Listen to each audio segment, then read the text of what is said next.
Hey there. Tonight, we are following a very old pattern through the dark. Recently, researchers used advanced AI to compare satellite scans of ruined Iranian temples, geological surveys from the Zagros, and newly refined translations of Sumerian and Elamite inscriptions. And what surfaced was not one isolated mystery, but a repeating design.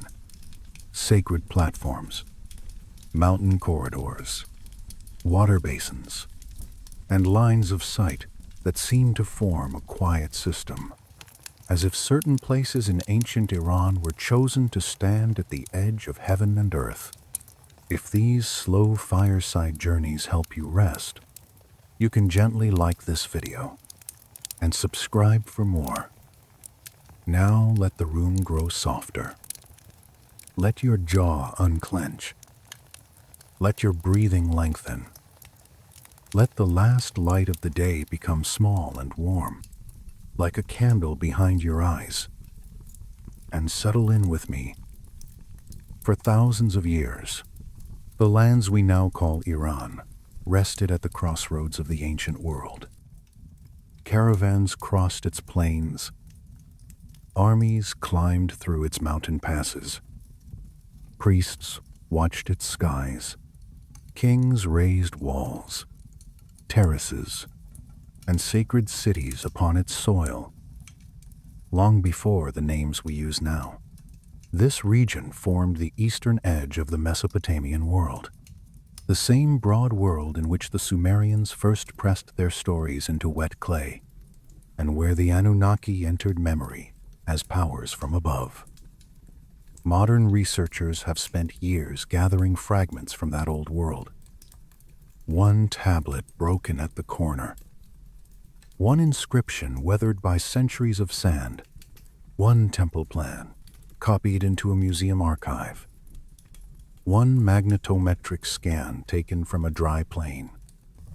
One buried foundation revealed by ground-penetrating radar. Alone, each fragment seems small, almost harmless. But when the newest machine learning systems were asked to compare them all at once, across languages, across ruins, across time itself, the result was strange in a quiet way. The AI found that sites in southwestern Iran, especially those connected to Elam and the old routes toward Mesopotamia, shared patterns of placement and ritual architecture that echoed the stepped temple logic of Sumer far more closely than many scholars once assumed. In the desert of southwestern Iran, one of those places still rises from the plain, Chogha Zanbil. Even its name feels dry on the tongue, as though it carries the memory of dust. Built more than 3,000 years ago, it stands today in weathered layers, a stepped monument lifting itself slowly above the silence. In daylight, the mud brick holds the hard brightness of the sun. At dusk, the edges soften. The terraces grow gentle in the falling light. The ruin no longer seems like a machine of kingship or a public work of state power. It seems more intimate than that. It seems like a staircase that has forgotten the feet that climbed it. Researchers fed high-resolution topographic scans of the site into a modern analysis model, together with records of surrounding walls, basins, processional routes, and the wider relation between the complex and the open landscape beyond it. The AI returned an elegant conclusion. Chogha Zanbil was not arranged as a simple urban center. Its geometry draws movement inward, then upward. The outer walls separate ordinary space from consecrated space. The inner court compresses attention. The rising levels of the ziggurat channel the body and the eye toward elevation. This may sound obvious at first. Sacred buildings rise. Temples center the mind. But what unsettled the researchers was how consistently this spatial logic matched phrases in ancient texts that describe points where the divine drew near, where ritual ascent mirrored cosmic ascent, where priests approached what they called the upper place. To ancient people, a place like this was not merely symbolic. It was alive with function. Offerings were carried there. Incense would have moved in slow, pale ribbons through still air. Water gathered in basins would have reflected moonlight and dawn.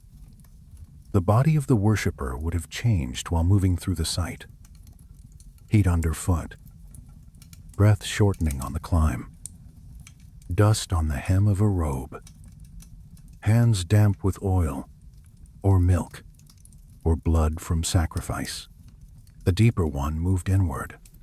The narrower the world became, until everything outside the rite, trade, war, family, rumor, faded away, and only the act of approach remained. Imagine arriving there at evening. The wind has quieted. The desert light is no longer white, but amber, then copper, then a dim red resting low across the plain.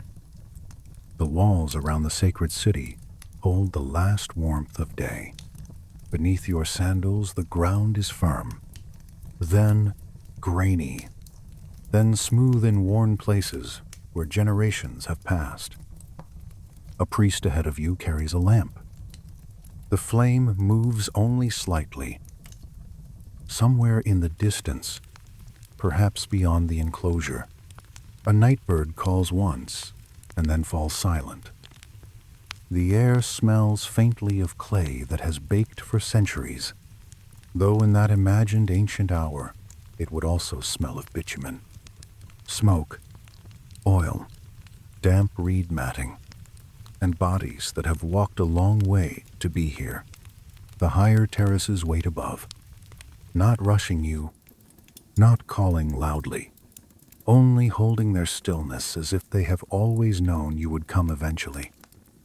When the newest translation algorithms were turned toward texts from Mesopotamia and neighboring regions, another pattern emerged.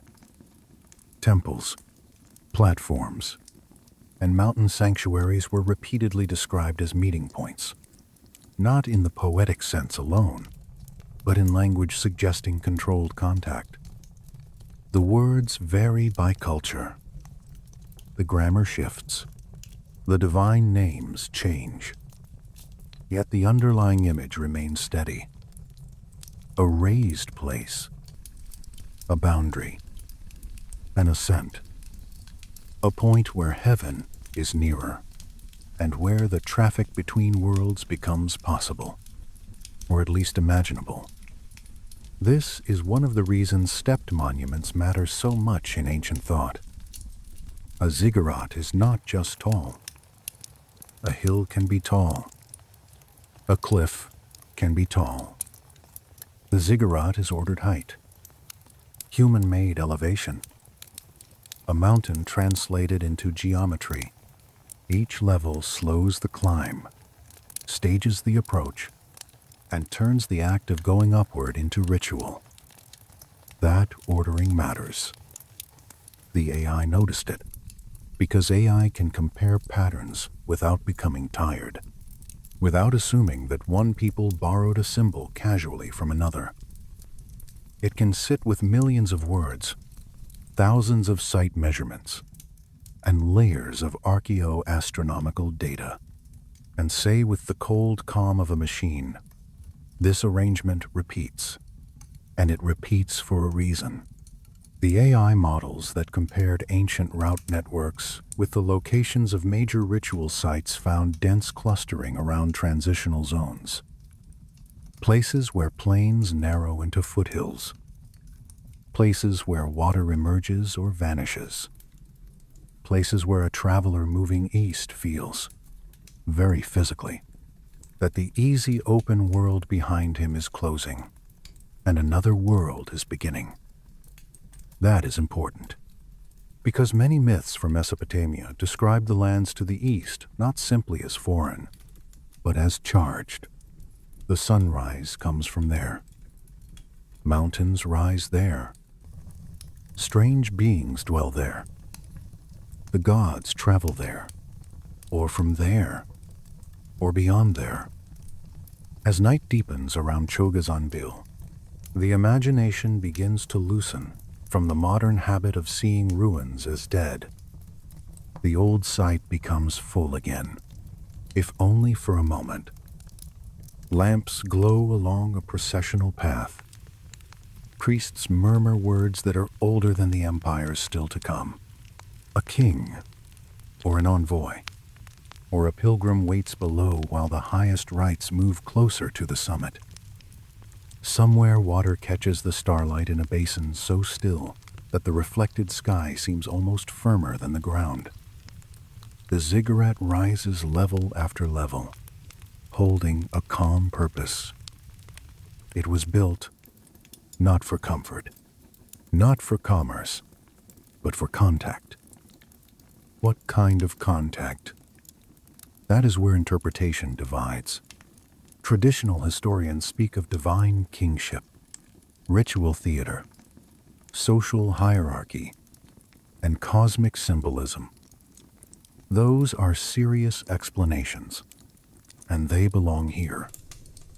But the alternative reading, the one that gives these stories their late-night charge, asks whether symbolism may once have rested on experiences that felt more immediate than later scholars like to allow. Not alien spacecraft in the crude cinematic sense. Not automatic fantasy. Something more difficult. Encounters with light, with weather, with trance, with acoustics, with astronomical cycles, with rare psychological states, with perceptions that ancient communities framed as divine presence because that was the language available to them. AI does not settle that argument. It cannot. But it does sharpen the outline. It can show that sacred sites were built with unusual precision. It can show repeated alignments with celestial events. It can compare mythic descriptions of ascent, radiance, descent, and guarded thresholds across wide distances. And when all of those things gather in one analytical frame, the old claim begins to feel less childish than it once did. Ancient people were trying to access something. Whether that something was metaphysical, political, psychological, or technological in a form now lost to us, the effort was real. Even the sky participates in this old intuition. Researchers using AI to compare the orientations of ancient sacred architecture with reconstructed star positions across long time spans found that some sites align not merely to sunrise or sunset, but to recurring celestial events with larger cycles. This means the builders may have been thinking beyond a single season, beyond one royal lifetime. They were building for return, for recurrence, for the patient movement of heavens that cannot be hurried by human desire. Iran holds many such places, and not all are preserved in standing form. Some survive as mounds, some as lines in excavation reports, some as references in inscriptions so worn they must be reconstructed by comparison and probability. This is another place where AI has changed the atmosphere of the field. It can detect recurring sign clusters in fragmentary texts. It can propose restorations where the clay is broken. It can compare formulas of temple dedication and ritual vocabulary from one archive to another. In doing so, it has pushed certain neglected Eastern sites back into the story, showing that the old Mesopotamian imagination did not end at the alluvial plain. It leaned eastward, It kept looking toward Iran. And there, beyond the stepped monuments and ritual cities, another element begins to dominate the horizon. The Zagros, a long broken wall of stone and shadow. In daylight, they are severe. In twilight, they are almost blue. In memory, they become larger than geography. Ancient texts speak of mountains in the east as though they were not simply landforms, but thresholds, borders of the known, places where the world of men gives way to the path of the gods. That image appears again and again.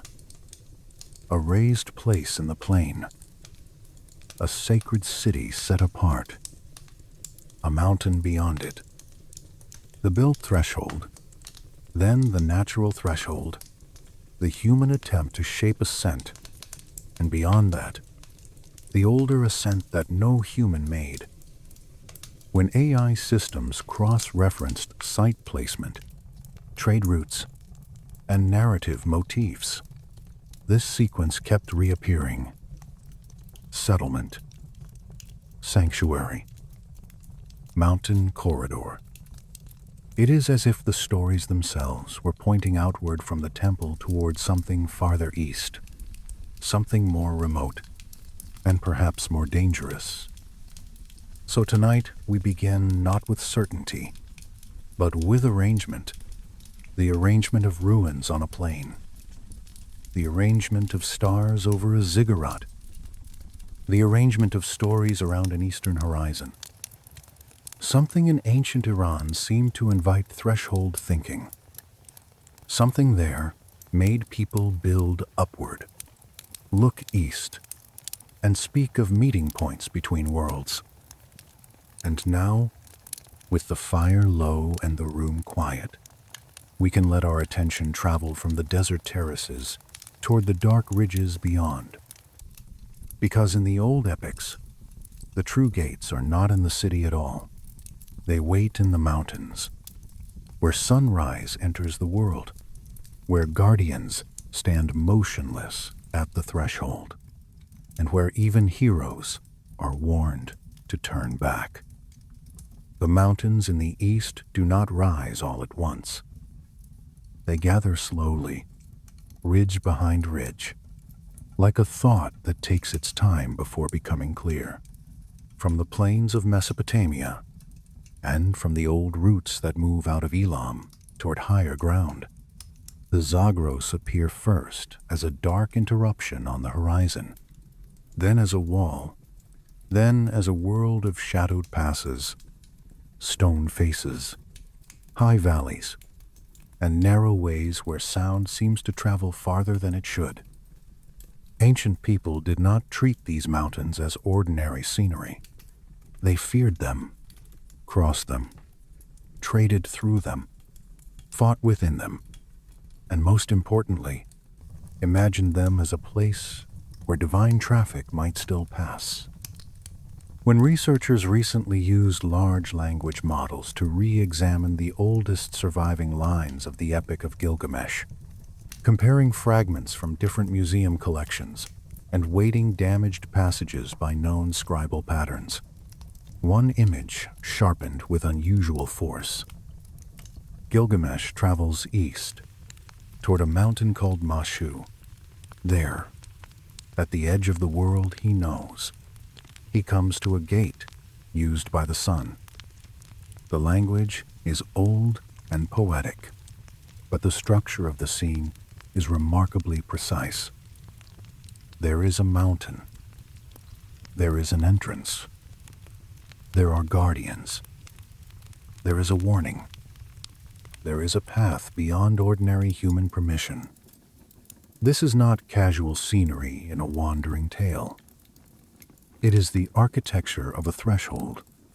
AI helped bring that architecture into focus because it can compare every surviving version of a line without favoring the one translation that became fashionable a century ago. It can notice when a phrase linked to gatekeeping also appears in unrelated ritual texts. It can detect clusters of words associated with brightness, terror, passage, and distance. It can separate later interpretive habit from older textual pattern, and when it does, the story of Mashu becomes less like fantasy painted in broad strokes, and more like an inherited memory of a place that ancient people felt was real, even if they described it in mythic language. At the entrance to that mountain stand the beings most readers remember, the Scorpion Guardians. In some versions they are called Scorpion Men by modern translators, but the deeper effect of the passage comes from their stillness, not their name. Their upper form is human enough to speak, to judge, to recognize who approaches.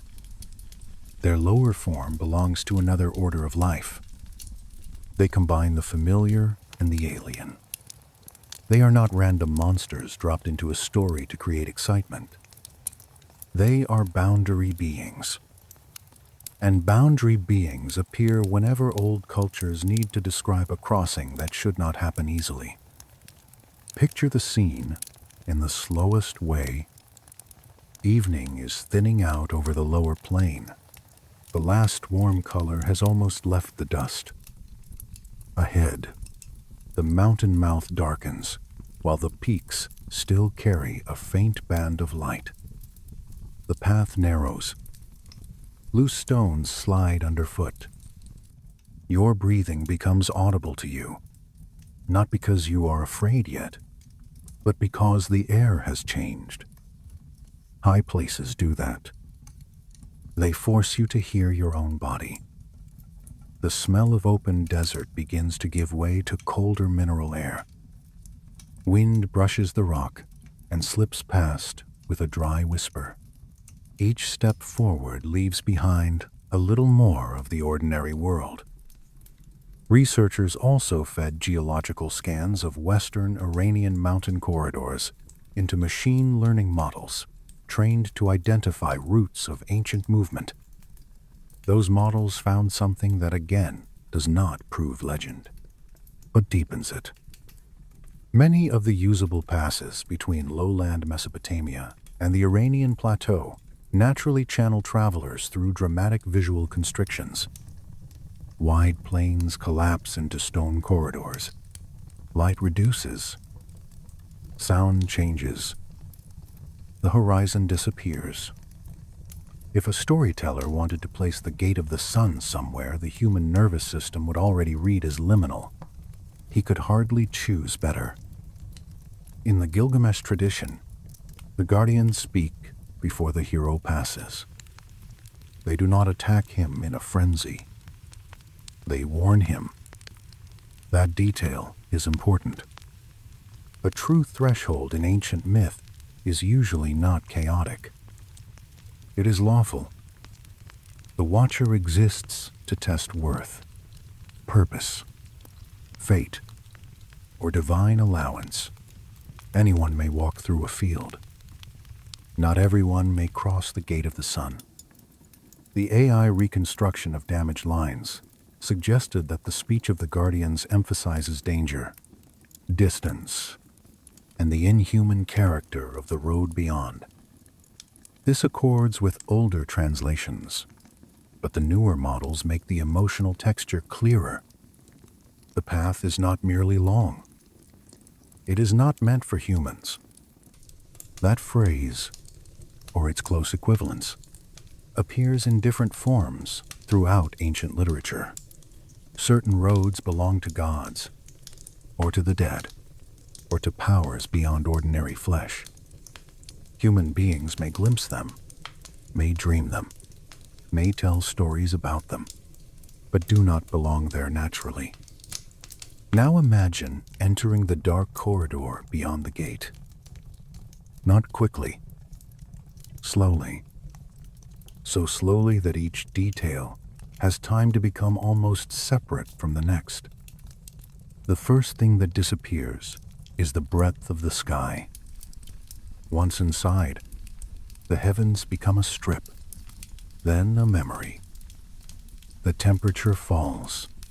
The sound of your own steps returns from stone with a slight delay, so that for a moment it feels as though another traveler walks close behind you. Your hand, if it brushes the wall, meets rough, cool rock. Dust clings to the skin.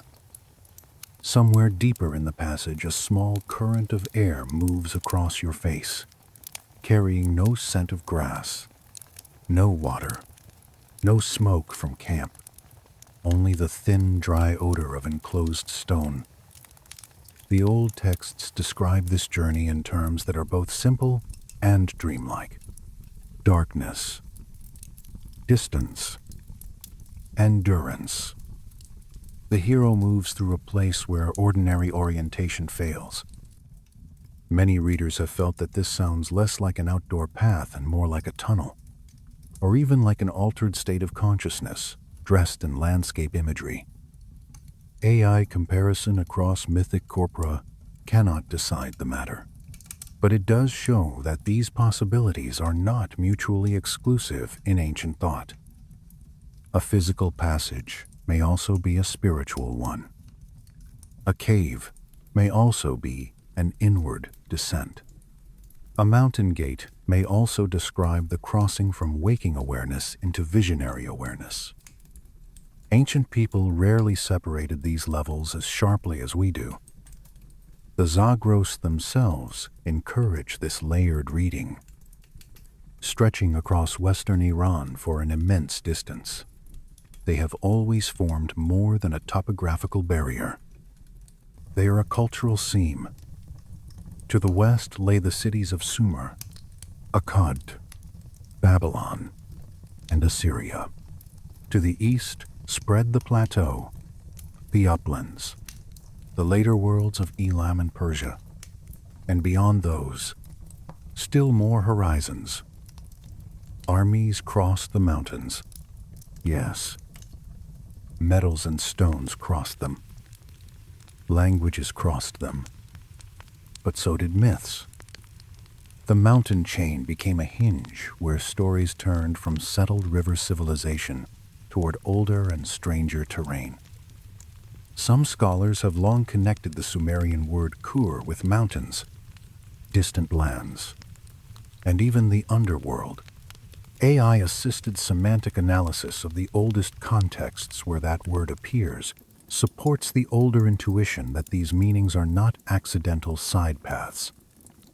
They belong together. The mountain is distant. The distant place is dangerous. The dangerous place is related to the realm below or beyond ordinary life.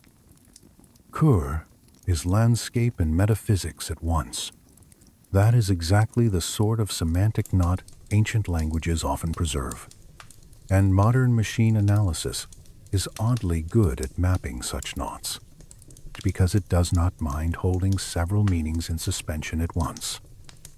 If the eastern mountains could mean far land, divine border, and underworld edge all at the same time, then the path of Gilgamesh begins to glow with a different light. He is not just hiking toward a summit. He is approaching the seam where categories loosen. Life and death, human and divine, dawn and darkness, world and beyond. Such places demand guardians because language itself begins to fray there. This is one reason the image of the rising sun matters so much. In Mesopotamian imagination, the sun did not simply appear. It traveled. It had a road. It emerged through a gate, crossed the sky, and entered hidden regions again. When AI models were used to compare ritual references to the sun god with epic narrative references to eastern mountains, the overlap was stronger than expected. The mountain gate is not merely scenic. It belongs to a cosmological map. The world is ordered. The sun uses a path. The gods have roots. Some thresholds mark where those roots brush against the human world. And yet the mountain threshold is never only beautiful. It is stern. The guardians are terrifying because a gate worth guarding must protect something that exceeds ordinary strength. In the epic, their very appearance unsettles the hero. He does not stroll past with casual confidence. He trembles. Ancient audiences would have understood this bodily response. The sacred is not cozy when first encountered. It becomes calm only after one surrenders to its scale.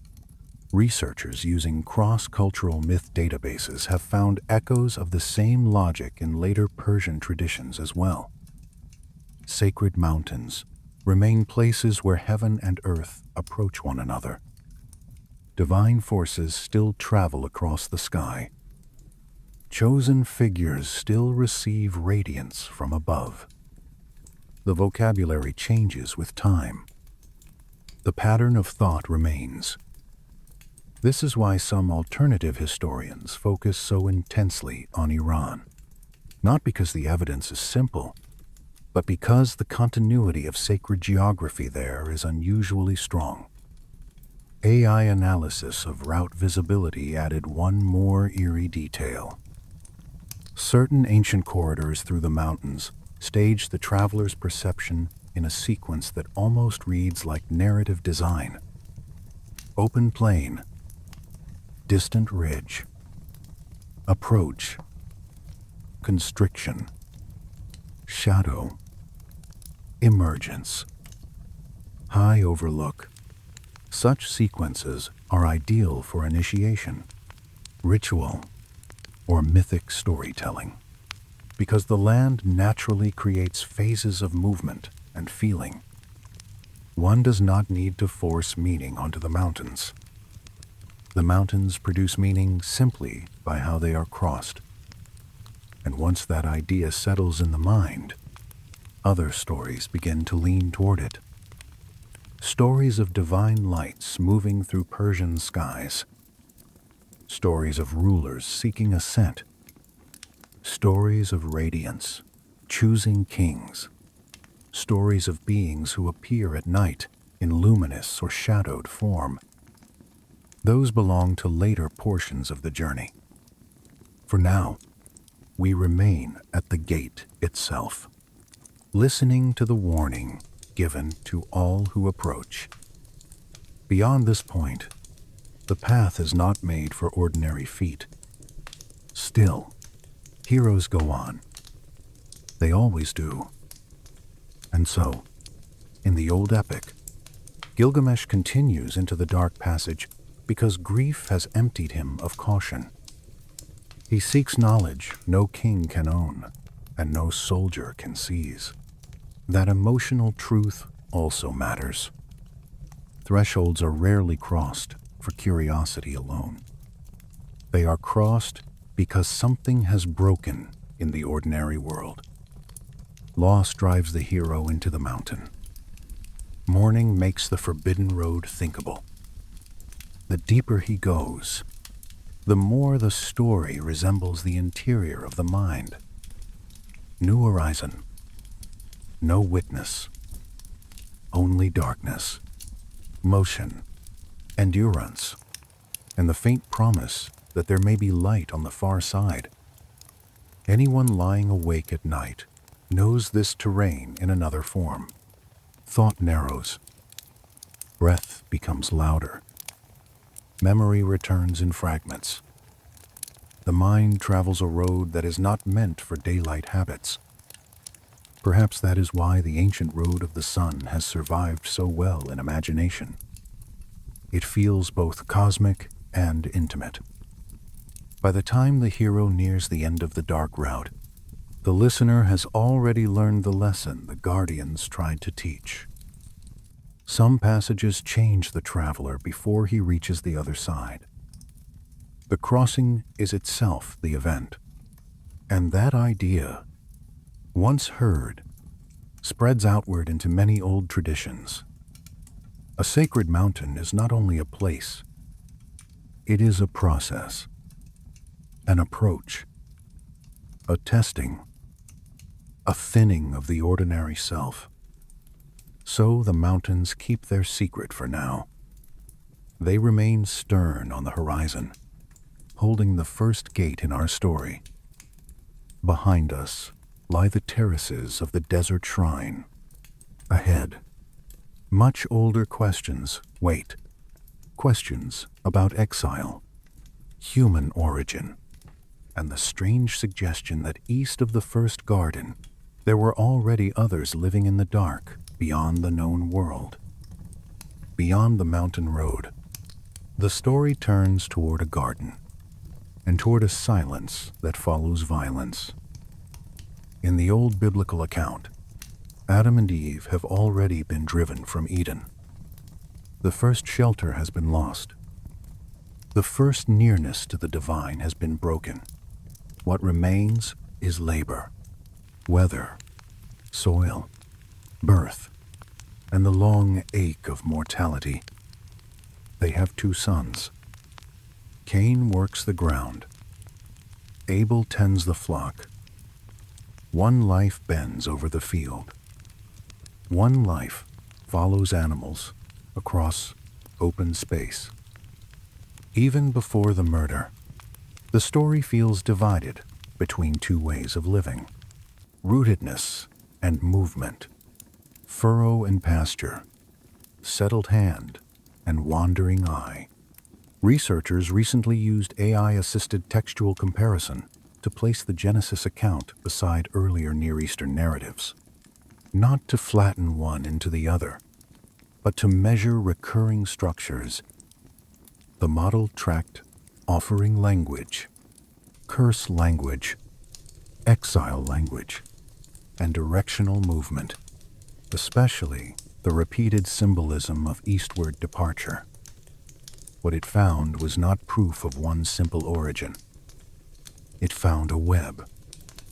The web matters, because when ancient texts repeat the same movement, out of favor, out of a center, toward the east, the repetition begins to feel less like accident and more like memory. Cain and Abel bring offerings. Abel offers from the first and best of his flock. Cain brings produce from the soil he has worked.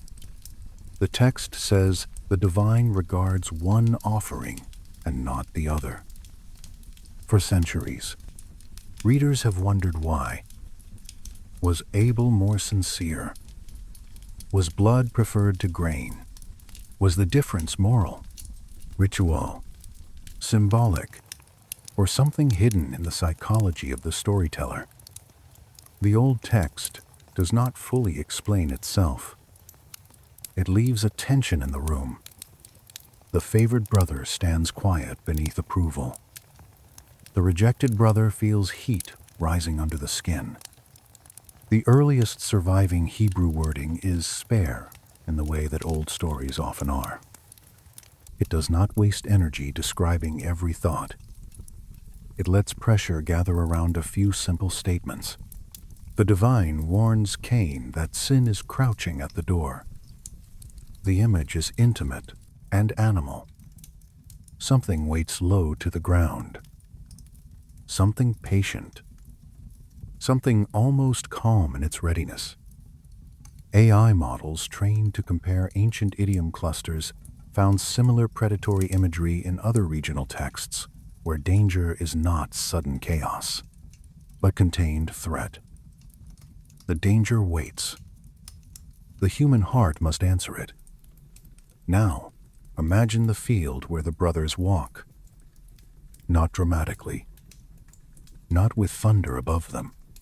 Only a field. Dry scent of earth. A line of stones, perhaps. Insects moving through grass. The sort of ordinary place where human beings have always spoken the words that break the world open. Cain invites Abel out there. The act is small in description and enormous in consequence. There, away from shelter and witness, the first murder enters the story. One brother falls. The ground receives blood. A line that can never be uncrossed settles into the human record. The soil matters. It always matters in these old stories. Cain is the man of the soil, and now the soil drinks the life of the one he has killed.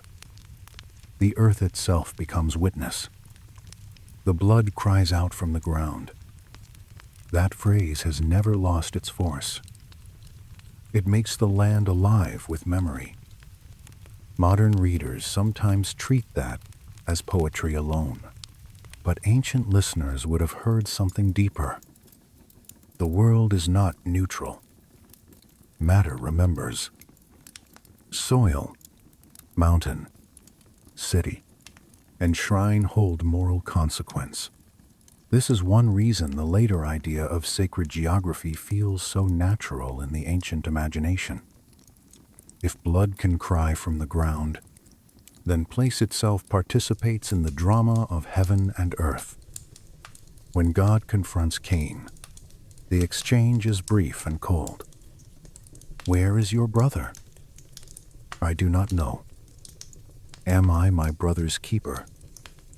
The denial is as old as guilt. It is flat, almost exhausted already. Yet the sentence lives because it touches a permanent human weakness. We refuse relation when relation condemns us. We speak as though isolation were innocence. The ancient storyteller understood that with terrible economy, then comes the curse. Cain will no longer draw strength from the earth as he once did. He will become a fugitive and a wanderer. This is more than punishment. It is identity unmade. The farmer loses the promise of the field. The man tied to one patch of ground is sentenced to instability. AI comparison with old exile formulas from Mesopotamian literature found a recurring logic in such judgments.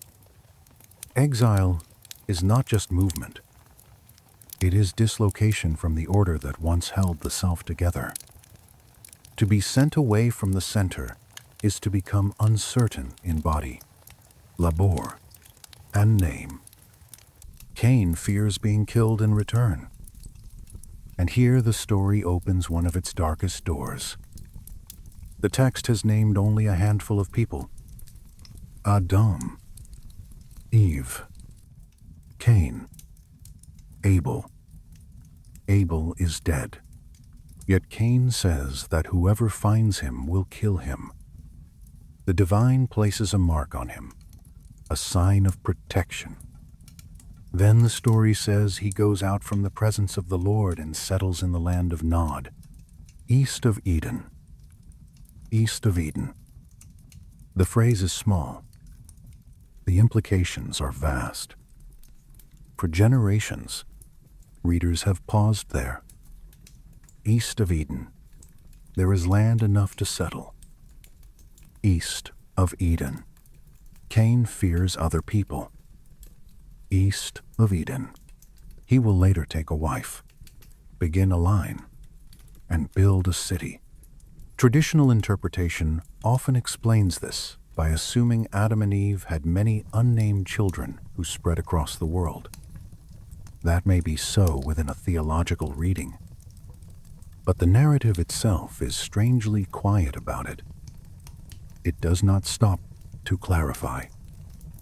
It moves onward as though the existence of others beyond Eden were not the point, but a background fact the story does not need to defend. This is where modern AI comparison became especially provocative. Researchers asked the model to map Genesis 1 and Genesis 2 not as a seamless unit, but as layered narrative traditions. The result did not invent anything new. Scholars have long noted the differences, but AI made the contrast stark by quantifying shifts in vocabulary, sequencing, agency, and anthropological scope. Genesis 1 creates humanity in the collective, male and female together, human beings as a whole. They are told to multiply and fill the earth. The scene is grand, ordered, and cosmic. Genesis 2 begins again at another scale. A man formed from dust, a garden planted, a specific placement, a later formation of woman. The scope narrows from humanity in general to a pair in a bounded sacred environment. That distinction has enormous narrative consequences. If one account speaks of humanity more broadly, and the next zooms into a chosen pair in a protected place, then Cain, traveling east, no longer feels impossible. It feels eerie. Eden becomes not simply the totality of humanity, but a sacred enclosure. Adam and Eve become not necessarily the only humans imaginable in the world, but the humans in the garden, the humans in the test, the humans in the special narrative of command and exile. No serious scholar would call this settled proof of hidden populations in a modern sensational sense. The old texts remain debated, layered, and theologically charged. But the AI findings did something subtler and perhaps more useful. They illuminated how the story itself permits mystery. It does not close every gap. It leaves open spaces, and those open spaces have been whispering to readers for thousands of years. Picture Cain leaving. The mark upon him, unseen to us now, but terribly real in the imagination of the text. Behind him lies the memory of the field and the body in the ground. Behind him lies the fading nearness of the first family. Ahead lies Nod. The word is often linked with wandering, though its exact shade remains debated. The road east is not triumphant. It is tired. The air grows cooler after sunset. Dust clings to his legs. He walks with the knowledge that the world has widened at the exact moment his soul has narrowed. And east, always east. Ancient stories place danger there, but also revelation. Sunrise comes from the east. So do foreign powers, mountain roots, and old mysteries. When AI models compared directional symbolism across Hebrew and Mesopotamian corpora, eastward motion repeatedly clustered around exile, displacement, and approach to liminal zones. The direction is not casual. It leads away from center and toward uncertainty. The land of Nod in this reading begins to resemble the outer ring of the mythic world, a place beyond the protected order of Eden, yet already inhabited by the consequences of creation. Human life exists there in rougher form. Society, or at least its beginnings, is possible there. Fear lives there. Marriage lives there. Building begins there. Cain, the first murderer, becomes also the first city builder in the biblical sequence. That irony is chilling and deeply ancient. Violence and civilization arrive hand in hand. The city in the text is named after his son. A line begins. Generations unfold. Skill, craft, and complexity grow from a wounded root. The biblical imagination is honest enough to allow culture to emerge from damaged ground. That, too, resonates with older Near Eastern thought. Human order is never innocent. It is brilliant, necessary, and stained. At night, if we let the story breathe slowly, we can feel the emotional weight of Cain more than the old text openly states. shame that does not soften, fear that never fully peaks because it has become constant, memory that replays without sound, the odd half-mercy of being protected from immediate revenge while still forced to carry the inner shape of what he has done. He is alive, but not restored, marked, but not healed, moving, but never arriving. The old storyteller says Cain went out from the presence of the Lord. That may be the saddest line in the entire passage. Sacred stories are full of exile, but this one is intimate.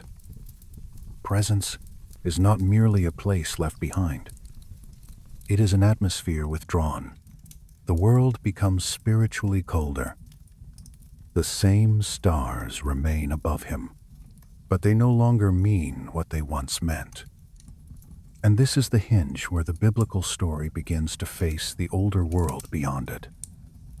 Because once the narrative allows land outside Eden, people outside the immediate household, and culture forming east of sacred enclosure, it stands very near the threshold of Mesopotamian memory.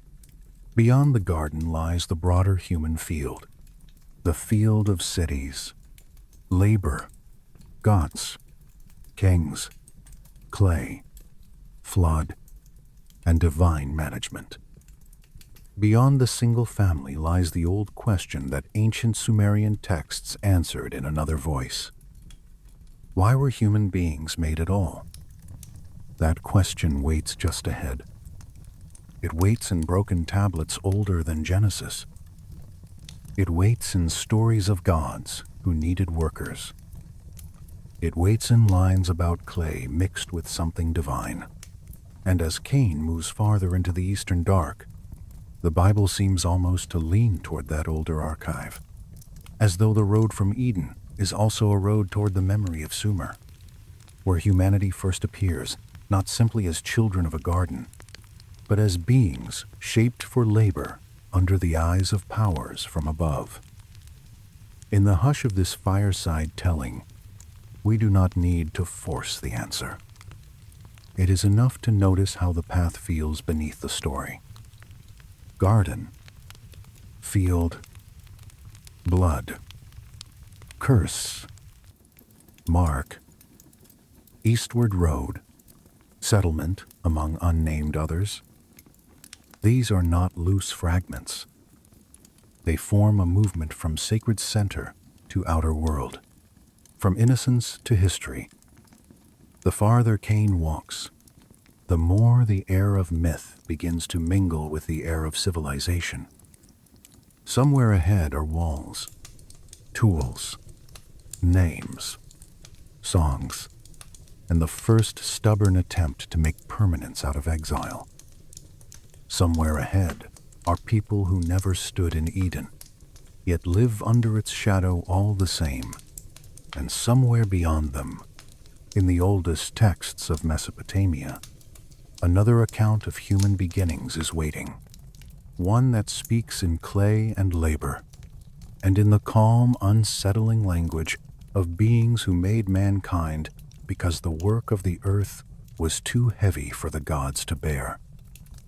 If we keep following that eastern pull, the story leaves the lonely road of Cain and enters an older archive, one pressed into clay long before the book of Genesis reached written form. In the cities of ancient Mesopotamia, scribes once took reed styluses and marked wet tablets with stories about beginnings, labor, rebellion, flood, kingship, and the gods. For a very long time, those tablets lay broken and buried. Then archaeologists uncovered them in fragments. Museums stored them in drawers, and generations of specialists worked to read them. Recently, advanced translation models were trained on cuneiform sign values, grammar patterns, damaged tablet parallels, and scribal formulas. And when those systems compared the famous creation passages side by side, a familiar and unsettling pattern emerged. Humanity, in some of the oldest surviving narratives, is made for work. Among the most discussed texts are the Atrahasis tradition, the Eridu Genesis, and the Enuma Elish. They do not say exactly the same thing in every line, but they circle the same ancient problem. The gods have arranged the world, yet the maintenance of that world is heavy. Lower divine beings perform burdensome labor. They dig canals. They move earth. They keep the ordered landscape functioning. In one tradition, the strain becomes too much. The workers revolt. They surround the dwelling of the high god. The old order trembles, not because heaven has vanished, but because someone must still bear the weight of civilization. When researchers fed the tablet corpora into AI systems designed to identify core narrative roles, the model repeatedly assigned one role to the coming human creature: substitut labore. That phrase is modern, but it captures the ancient logic with brutal clarity. Mankind is fashioned so the gods no longer need to perform the exhausting work themselves. The details of the making vary across texts and restorations, yet one famous image persists with extraordinary force. Clay is mixed with the essence of a divine being. From earth and God, humanity is shaped. It is difficult to overstate how strongly that image echoes across time. Clay, breath, flesh from dust, a formed being set into a managed world. AI comparison with Hebrew creation language does not erase the differences between Genesis and Mesopotamian myth. The theology is different. The moral architecture is different. The number of divine powers is different. Yet the overlap in imagery is too strong to ignore. In both worlds, man emerges from earth. In both worlds, the first human task is tied to cultivated space. In both worlds, labor stands at the center of the human condition. Genesis says, the man is formed from dust or soil and placed in a garden to work it and keep it. The Hebrew verb often rendered work also carries the sense of serving. That nuance matters. Researchers using AI to align semantic fields across Akkadian and Hebrew noticed how often words for labor, tending, service, and cultivation gather around sacred or managed environments. This suggests a deep continuity in ancient thought. The first human being is not simply alive. He is assigned. He is placed into function. Now let us slow down and enter that image as the old storytellers might have felt it. The ground is dark and damp near a riverbank.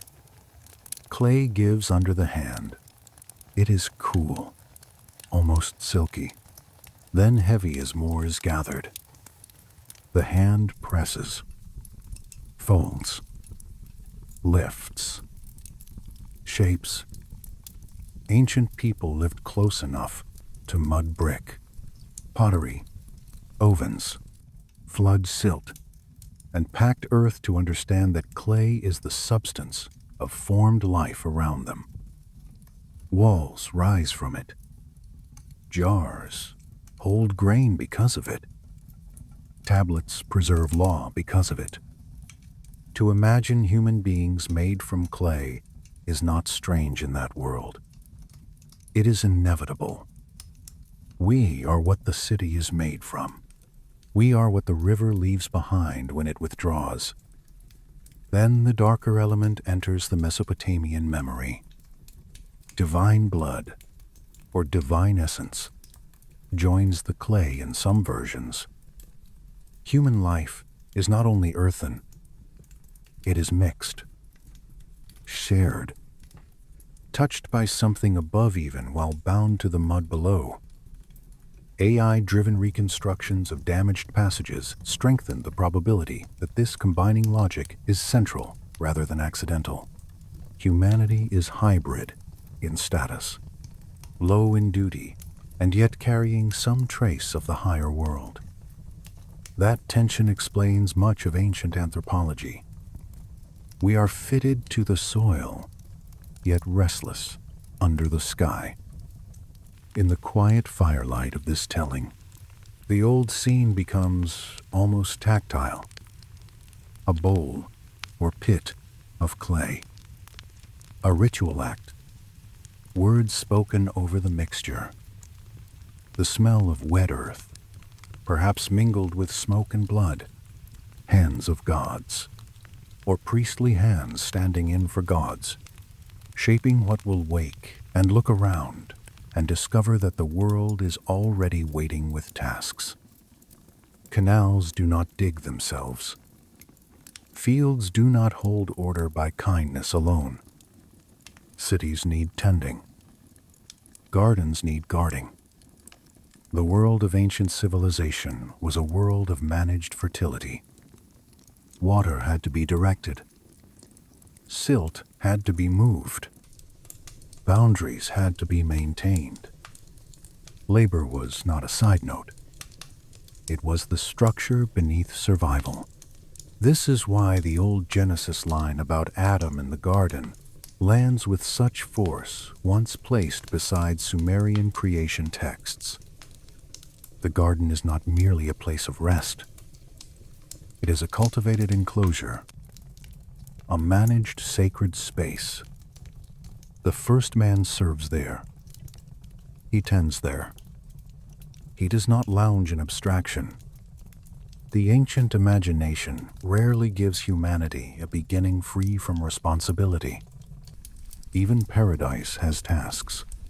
Some scholars are careful, rightly, to note that similarity does not always mean direct borrowing. Myths travel in complicated ways. Ideas can emerge from shared conditions. Farmers and city builders will often imagine origins through soil and labor, because those things dominate daily life. That caution belongs here. But the AI did not depend on one resemblance alone. It tracked clusters. Clay with divine input. Humans assigned to work. Sacred enclosed space. Eastward movement after disruption. Civilization emerging under the shadow of divine order. When many such clusters align, the atmosphere changes. The Hebrew authors, writing in a world long shaped by Mesopotamian memory, seem to be speaking with old motifs, even when they transform them. This transformation matters. In the Sumerian and Akkadian traditions, many gods participate. Divine hierarchy is crowded and often unstable. In Genesis, the scene becomes morally and theologically sharpened. One God, one sovereign source. The older mythic texture is simplified, but not emptied. Traces remain. The clay remains. The labor remains. The guarded space remains. The exile remains. Even the unsettling possibility that life exists beyond the first sacred enclosure remains, if only at the edges. Researchers used AI to compare city founding language in biblical and Mesopotamian corpora as well. The result again drew Cain into the larger pattern. In old Mesopotamian thought, civilization itself is not an accidental human hobby. It is granted, ordered, transmitted, or overseen by divine powers. Kingship descends. Cities are established under heavenly sanction. Temple complexes anchor political life. Once this framework is remembered, the biblical note that Cain builds a city takes on another resonance.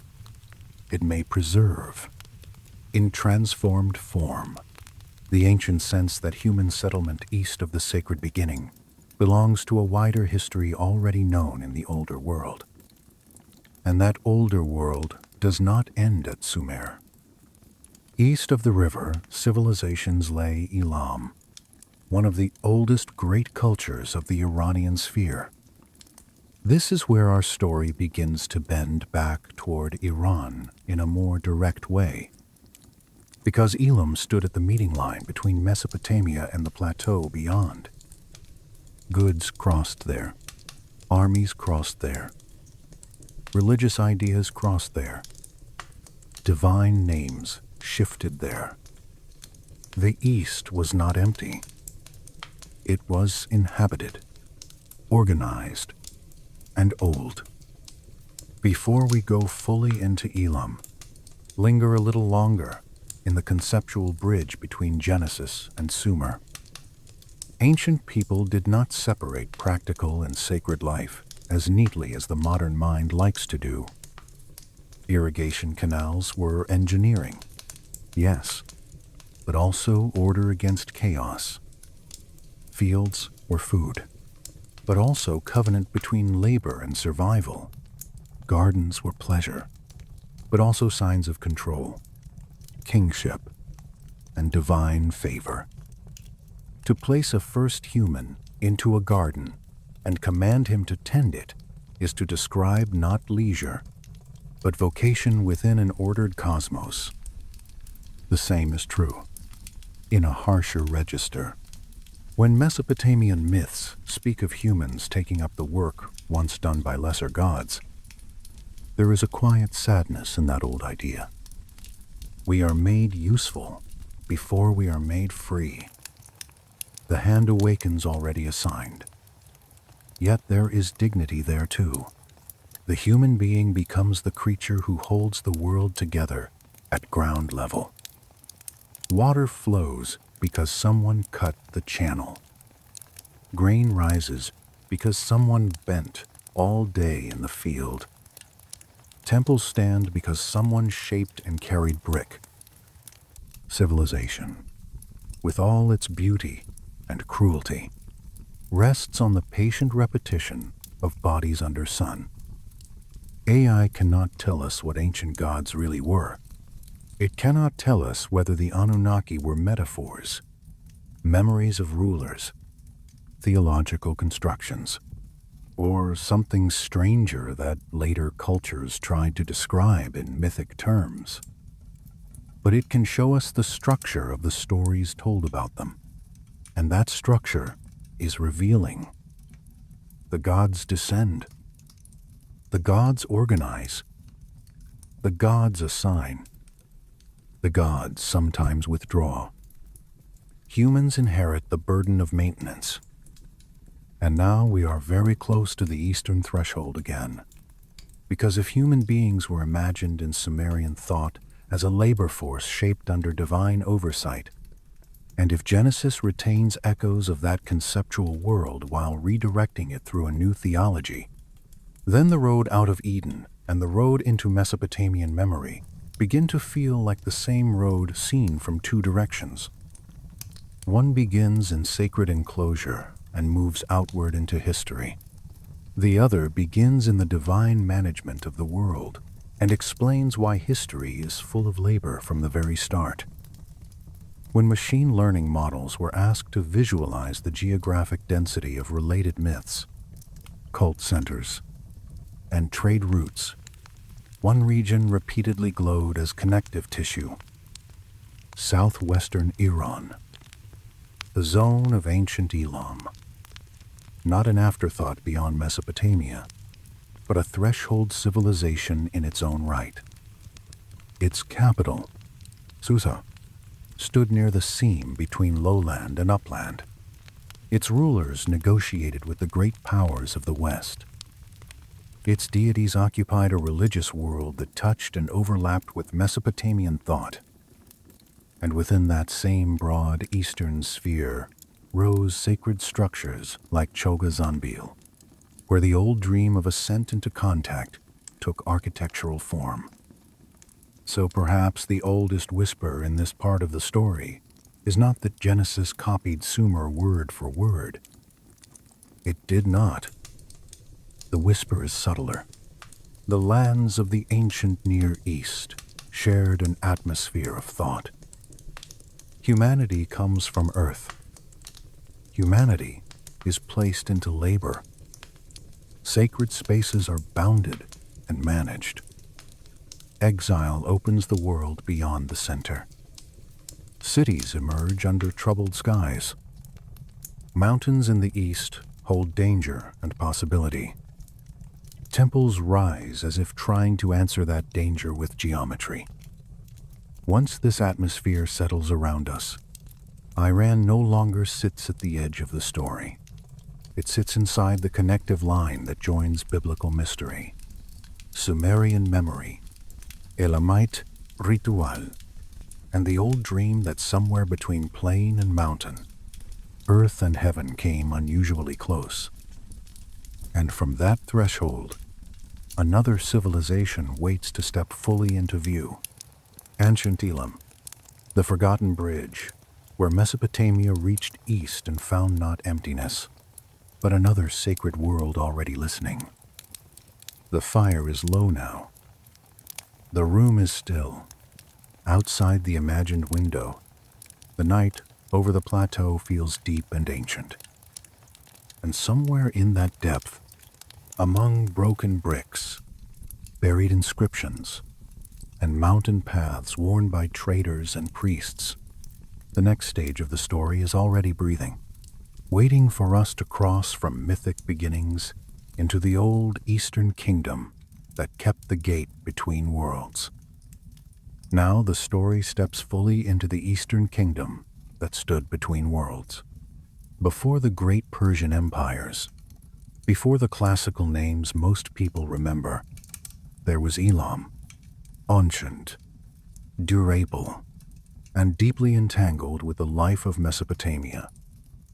It flourished for thousands of years in what is now southwestern Iran, in lands where plain and upland meet, where trade routes narrow, where rivers slow, and where the old imagination of thresholds becomes almost unavoidable. If Sumer gave the ancient world some of its earliest written memories of the Anunnaki, then Elam stood close enough to hear those memories, answer them, reshape them, and carry them farther east. Researchers recently used AI mapping systems to compare settlement density, trade pathways, template placement, and epigraphic distribution across Mesopotamia and southwestern Iran. The result was not a picture of Elam as a distant fringe. It was a picture of a hinge. Susa, one of the most important Elamite cities, sat in a position of extraordinary consequence. It faced west toward the lowland city worlds of Sumer, Akkad, Babylon, and Assyria, while also opening eastward toward the wider Iranian plateau. Caravans moved through it. Armies watched it. Priests consecrated within it. Kings contested it. It was Eastern, but never isolated. Western, but never absorbed. The AI models kept returning the same conclusion. Susa was not merely near Mesopotamia. It functioned as a threshold city. That matters because threshold cities collect more than goods. They collect gods. They collect rituals. They collect names that do not translate cleanly from one language to another. They collect stories, especially stories strong enough to survive the journey from one sacred landscape into another. When advanced translation models were used to compare divine titles in Elamite and Mesopotamian inscriptions, the results did not prove a simple one-to-one equivalence between every deity. That would be too neat for the old world.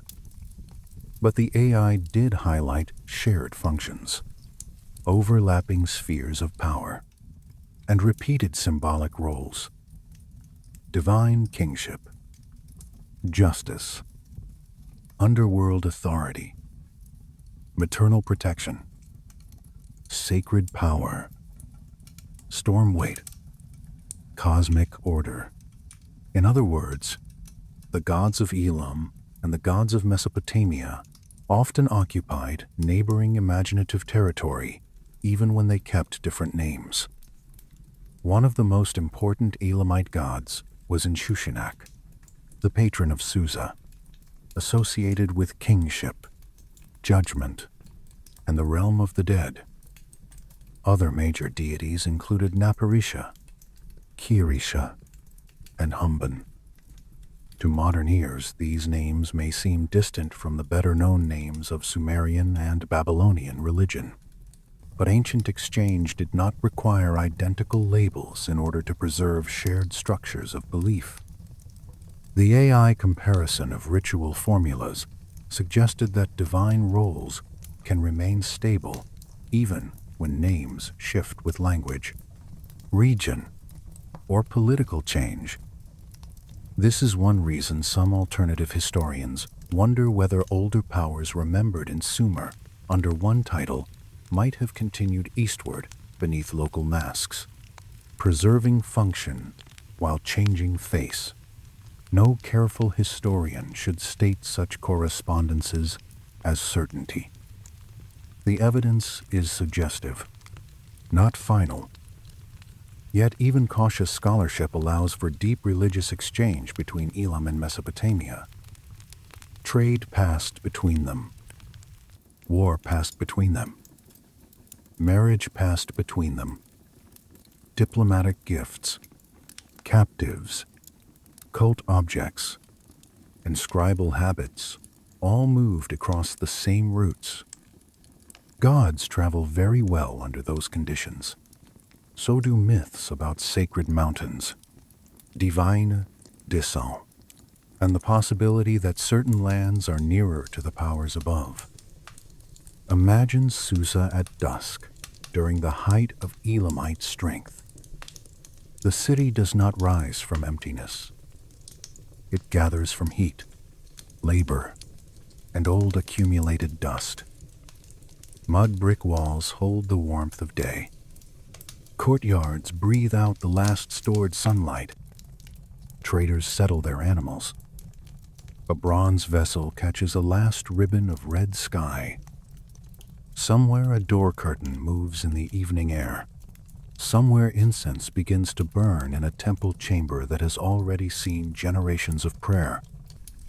The city is not silent, but its sounds change with nightfall. Footsteps soften. Voices lower. The day world of bargaining and command starts to thin, and the sacred life beneath it becomes easier to feel.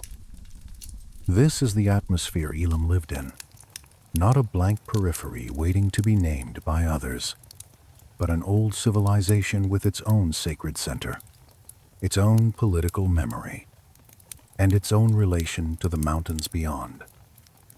AI-driven reconstructions of ancient transport routes showed how consistently Elamite centers sit in relation to movement between lower and higher terrain. This is not merely an economic curiosity. It is part of why the region came to feel spiritually charged. The same roads that carried tin, stone, grain, and correspondence also carried pilgrims, omens, military fear, and stories of divine places farther east. The capital, Susa, endured for a very long time, and that longevity gives the imagination something slow to rest on. A city occupied for age after age develops layers of meaning no single generation can control. Foundations settle. Walls are rebuilt. Temples are rededicated. Names change. Languages mingle. The dead gather beneath the living. In such places, memory thickens. Researchers using AI-assisted stratigraphic modeling found that the long occupation of major Iranian sites often corresponds to repeated reinvestment in sacred spaces, as if the most important points in a city had to be renewed again and again because they anchored more than daily life. They anchored contact, legitimacy, and cosmic order. This is where the story of Iran as an Eastern gate begins to feel less like a sudden fantasy and more like the extension of very old habits of thought. In the Mesopotamian imagination, the East already held mountains, sunrise, danger, and divine roots. In the Elamite world, sacred centers stood physically closer to those mountains while remaining tied to the ritual logic of temple civilization. The bridge between plain and upland was not abstract. It was built into everyday geography. Some researchers have asked AI to model visual prominence around sacred sites, measuring what could be seen from processional routes, temple platforms, and elevated points. The results from parts of southwestern Iran are striking. Mountains remain visible, or become intermittently visible, from key ceremonial spaces in ways that reinforce orientation toward the east and northeast. This does not prove a doctrine of stargates, but it does strengthen an older and more grounded point. Sacred architecture in this region often exists in active visual relationship with the wider landscape, especially with the rising mass of terrain beyond the cultivated plain. The city worships, but the mountains remain in view. And once mountains remain in view, the myths that gather around them become harder to dismiss as distant poetry. The built world and the natural threshold look at one another. Temple and ridge, wall and horizon, water basin and far stone, human-made ascent and ancient uplift of the earth itself. The Elamite pantheon also reminds us that ancient religion is rarely orderly from a modern perspective. Powers overlap. One god protects a city, yet also judges the dead. Another bears maternal force, yet receives political devotion. Another expresses high divine authority without becoming identical to a Western counterpart. AI clustering of divine epithets highlighted just how fluid these roles could be across time. A title of lordship in one inscription may carry underworld overtones in another. A protective function may merge with royal sanction elsewhere. This fluidity does not make the system meaningless. It makes it alive. Ancient people were not cataloging abstractions. They were responding to a felt world in which rule, death, fertility, weather, and cosmic order touched each other constantly. Now let us move outward from Susa and feel the land around it. The plain does not stay open forever. Beyond the lower ground, the earth begins to gather itself.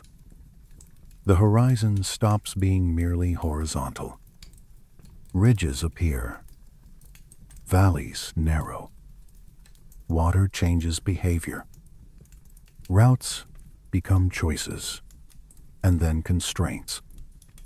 Anyone traveling east from the Mesopotamian side would have felt this transition in the body long before he explained it in myth. The air shifts. Wind carries cooler stone scent. Days may still burn, but shadow behaves differently in broken terrain. The eye no longer travels across a broad, easy world. It meets interruption after interruption. This is how threshold geography teaches itself. By changing what movement feels like. Elam lived with that bodily knowledge.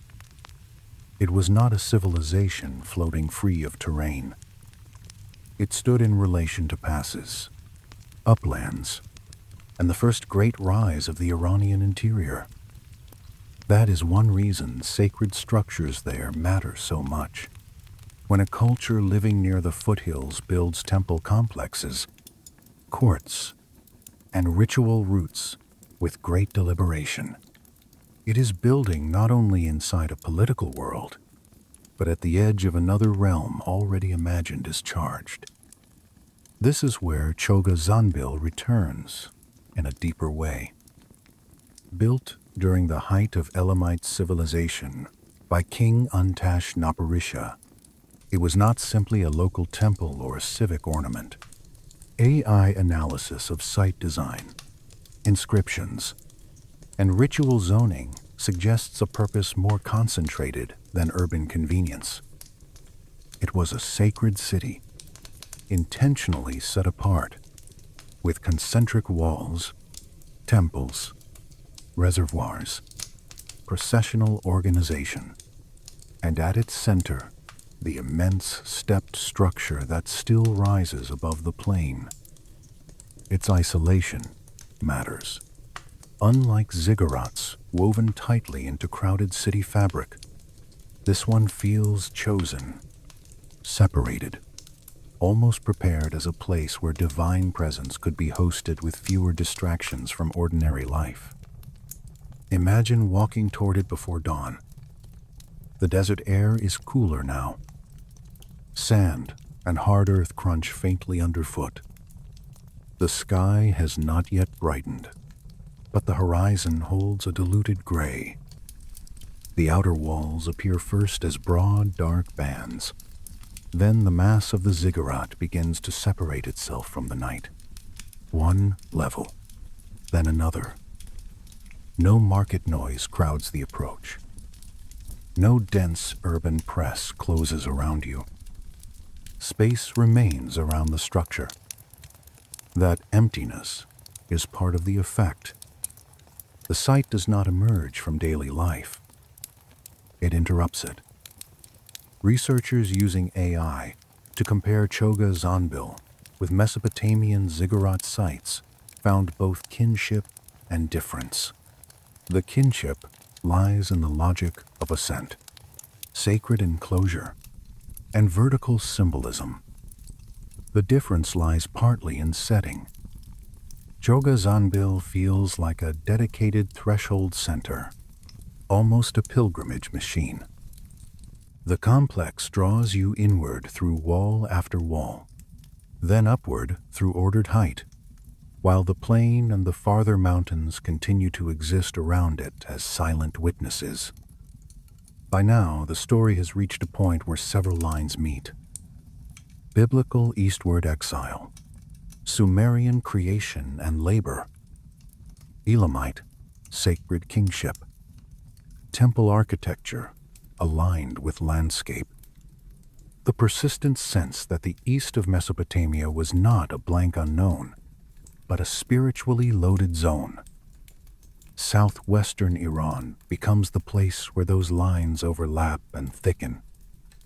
Yet even Elam, for all its depth, may only be the built threshold before the older threshold beyond it. Because behind the cities, behind the temple walls, behind the sacred platforms, the Zagros continue to rise. They are older than any kingdom, older than any inscription, older than any god name carved in a votive text. The civilizations of the plain may consecrate, negotiate, and interpret. The mountains simply remain. And so the Elamite bridge leads us onward. Susa and Chogha Zanbil prepare the mind. Their gods, walls, and terraces teach us how ancient people ordered the threshold. But the next step in the story belongs to the broken wall of the Zagros, where myth and geography begin to look so much alike that even modern analysis struggles to keep them apart. Soon we will leave the cities behind and move into the high silence itself, where the old world placed the gate of the rising sun, and where every path seems to ask whether it leads merely over stone or towards something waiting on the other side of the human world. The mountains have been waiting since the beginning of the story. Even when we stood among desert terraces and sacred walls, they were there in the distance, dark and patient. Now we enter them. The Zagros range stretches across western Iran like a vast, uneven barrier, a long body of stone separating the low Mesopotamian world from the uplands beyond. Ancient armies crossed these mountains with difficulty. Traders moved through them with care. Messengers vanished into their passes. Herds found routes where wagons could not. But long before modern geology named folds and uplifts and tectonic pressure, the old imagination had already given the mountains another identity. They were sacred. They were the place where heaven leaned closer to the earth. Researchers recently fed topographic data, ancient travel estimates, mythic references, and environmental reconstructions into AI models to test a question that might once have sounded too strange for formal study. Were the eastern mountains described in Mesopotamian literature merely distant scenery, or did they occupy a stable, symbolic role, shaped by real geography? The models returned a clear pattern. Mountain references associated with sunrise, divine travel, guarded entrances, and liminal danger cluster heavily around the eastern horizon relative to the river plain. In simple terms, the old texts repeatedly imagined the east not just as a direction, but as a charged zone where ordinary settlement ends and another order begins. This is one reason the Epic of Gilgamesh places the Gate of the Sun at a mountain in the east. That choice was not arbitrary. Anyone living in the great alluvial plain would look toward the rising light and see, beyond the settled world, the broken wall of the Zagros. The mountains receive dawn before the lowlands do. Their ridges cut the first light into sharp bands. Valleys remain dark, while peaks begin to glow. It is not difficult to see how such a landscape could teach people to imagine the sun as traveling through hidden passages there, emerging from behind or within the mountains, as though passing through a gate guarded from human approach. Let us slow the image down. Night has not fully lifted. The plain behind you is still dim and open. Ahead, the mountain line rises in layers. First, charcoal, then blue-gray, then almost black, where the deepest folds still keep the dark. The air is thinner here than in the lowlands. Cooler, too. You inhale and feel the faint dryness of stone, the clean emptiness that comes where fields and river mud are left behind. Underfoot, the path is less forgiving. Dust gives way to gravel, then to flat, cold surfaces where your step answers back. Somewhere high above, unseen yet, the first light touches an upper ridge. A few moments later, another ridge catches it. The day begins not everywhere at once, but in stages, as though the sky were opening one hidden door after another. The Zagros, however, are not just any mountains. They stand exactly where the old river civilizations met the interior worlds beyond them. This gave them a double force. They were physically difficult and imaginatively charged at the same time. A mountain that simply looks beautiful is one thing. A mountain that controls trade, invasion, and access to foreign worlds becomes far more than scenery. It becomes destiny. It becomes a keeper of routes. It becomes a wall behind which new peoples, unknown resources, and unsettling stories gather. Some scholars have long suggested that the Sumerian term Kur can refer to mountains, distant lands, and the underworld. When AI semantic models processed the oldest available contexts of the word, they reinforced that difficult cluster instead of smoothing it out. Kur remains stubbornly multiple. Mountain, foreign land, realm of the dead or below. Why would one word stretch across those meanings?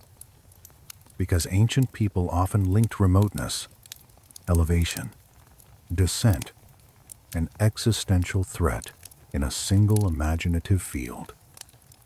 The mountain is where you go out of the ordinary world.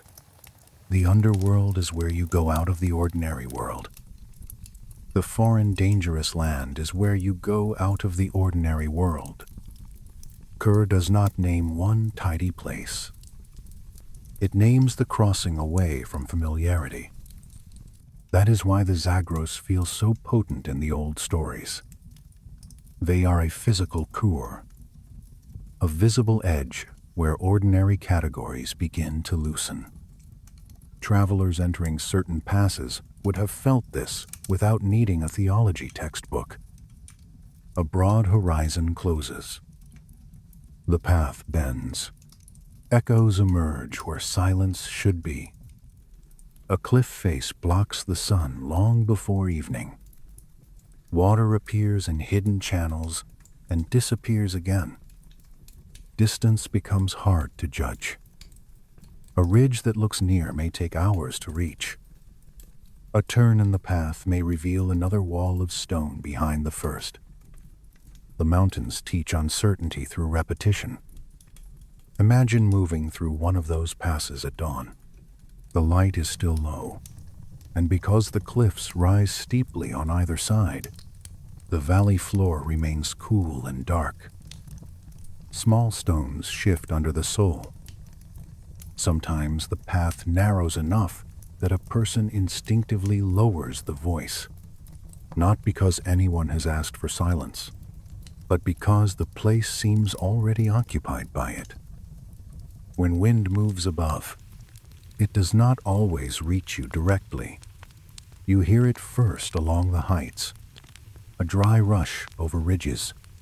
Then a second later feel only a small, cool stream of air against your cheek. Somewhere a bird calls from an unseen ledge. The sound falls and breaks against stone. This is how geography becomes myth. Not by abstraction, but by repeated bodily experience. 100 travelers tell of the same constriction, the same sudden bright opening after darkness, the same fear of being watched from higher ground, the same feeling that one world has been left behind and another has not yet fully begun. Over generations, those sensations gather language around themselves. Gates, watchers, roads of the gods, lands of sunrise, thresholds of the dead. Researchers using AI-based route reconstruction found that several ancient corridors through the Zagros naturally create a sequence of perception that resembles initiation. Open approach, narrow entry, shadowed passage, elevated emergence, wide view beyond. This is extraordinarily important because ritual and myth both thrive on staged experience. The mountains themselves perform the drama that stories later describe. One need not imagine that every myth arose from one specific pass. It is enough to see that the region offered repeated landscapes capable of generating the same symbolic logic again and again. The Epic of Gilgamesh gives that logic its most famous form. The hero reaches the mountain of Mashu.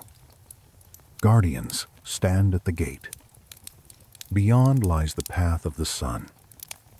We have already felt the emotional shape of that scene, but here in the wider Zagros frame, it becomes even more persuasive. The eastern mountains of Mesopotamian thought were not blank fantasy terrain. They were the visible and formidable limit of the known lowland world. To say the gods used hidden passages, there is to place divine traffic exactly where human access already felt restricted and charged. The old Elamite world stood in the shadow of these same mountains. That connection matters. Temples like Chogha Zanbil and cities like Susa did not invent sacred Eastern geography from nothing. They lived beside it. They formalized it. They built ritual structures that answered, in brick and wall and terrace, the larger fact of the mountains beyond. Human architecture rises in imitation of sacred height because the natural height is already there, already dominating thought. A ziggurat is a controlled mountain. A mountain is an untamed ziggurat raised by the earth itself. There is another reason the Zagros retain such force in the religious imagination. Mountains are difficult to master completely.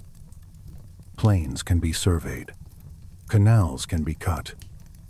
Fields can be measured. City walls can define a perimeter. But mountains resist simple control. They hide weather.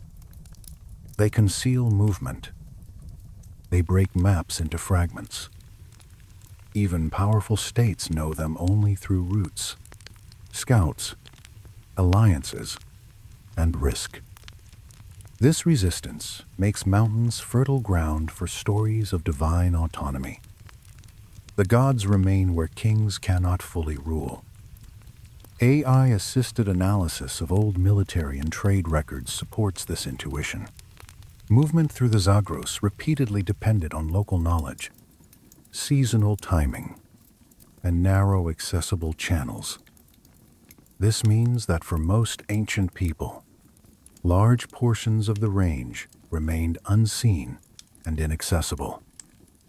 Mystery was not a romantic luxury. It was a built-in consequence of terrain. If people imagined hidden sanctuaries, unknown beings, or forbidden passages in such places, they were not merely being fanciful. They were responding to the fact that much of the mountain world genuinely lay beyond their control. Night in the Zagros must have felt even more absolute than day. Imagine a camp in a high valley. Firelight reaches only a little way before stone absorbs it. Above, the sky is enormous where visible, yet often cut into pieces by dark slopes. The smell of smoke mixes with cold dust, wool, leather, and the mineral breath of the rock itself. Someone nearby shifts in sleep. A pack animal huffs softly, then stills. Farther off, perhaps too far to place, something loose moves down a slope, a tumble of small stone, a sound both minor and immense in the quiet. In such an hour, the idea that the mountains are watched ceases to feel childish.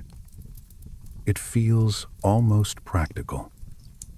This helps explain why later traditions across Persia would continue to place radiant beings, sky journeys, and sacred encounters in or near mountain settings. Once, a landscape has absorbed the status of threshold. Later, stories continue to use it, even as religions change and political orders rise and fall. The mountains keep the role because the mountains keep the feeling. AI comparison across Persian epic, Zoroastrian visionary writing, and older Mesopotamian motifs suggests precisely this kind of continuity. not a single unbroken doctrine, but a durable sacred orientation toward Eastern height. And if the mountains hold that orientation, then they also hold the old possibility that certain passes or summits were treated as more than topographical features. They become access points, not necessarily in a crude mechanical sense, not always doors one could touch with the hand. Ancient people often understood access as layered. A place may be physically reachable, ritually restricted, cosmologically charged, and psychologically transformative all at once.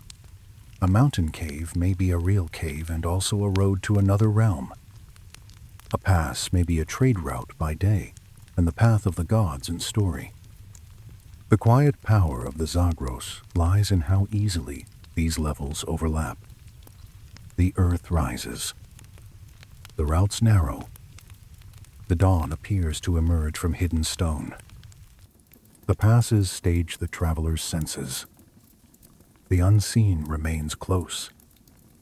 Under such conditions, the difference between sacred geography and mythic memory grows very thin. So when later voices speak of the Eastern Gate, or of mountains where gods once moved, or of thresholds guarded from ordinary men, they are not speaking into empty air. They are speaking to a landform that has been teaching the same lesson for thousands of years. Leave the plain. Enter the ridges. Watch the world close around you. Feel the light arrive in pieces. Know that beyond the next turn, something may appear that would never stand in the open field below. And from within that high silence, the story is ready to widen again.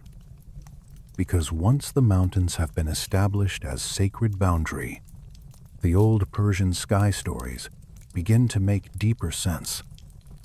Luminous forces crossing the heavens, chosen rulers marked by moving light, priests entering trance and traveling beyond the body. Night visitors felt first as presence, then as radiance. The Zagros prepare the mind for all of it. They teach that this region was never imagined as empty space under ordinary stars. It was, and perhaps still is, a place where the sky seems close enough to touch the stone. Once the mountains have taught the mind to accept threshold space, the sky above ancient Persia begins to feel less empty. Stories start to gather there. Not one story only, but many. Some speak of radiant force moving from ruler to ruler. Some speak of heavenly vehicles, of beings who cross the upper dark with purpose. Some speak of a priest whose soul leaves his body and travels through realms beyond ordinary sight. Others speak in a quieter voice, the voice of a person waking in the night, unable to move, aware of presence, flooded by fear and calm at the same time, as though something luminous has entered the room and stands beside the bed without making a sound. Researchers recently used AI to compare Persian epic literature, Zoroastrian religious texts, and later folk accounts from mountain regions across Iran. The models were trained to map recurring motifs rather than reduce everything to one explanation. What returned from the analysis was a layered pattern. Sky travel, moving light, chosen figures marked by radiance, nocturnal presence, ascent beyond the body, return with altered understanding. The pattern does not prove that every story refers to one phenomenon, but it does suggest that Persian tradition preserved a long memory of contact between the human world and something experienced as descending, choosing, carrying, or watching from above. One of the most vivid tales comes from the great Persian epic tradition. In the story of King Kavas, ambitious, restless, and unwilling to accept the limits of Earth, he attempts to ascend into the sky. The image is so strange that it has never quite faded from memory.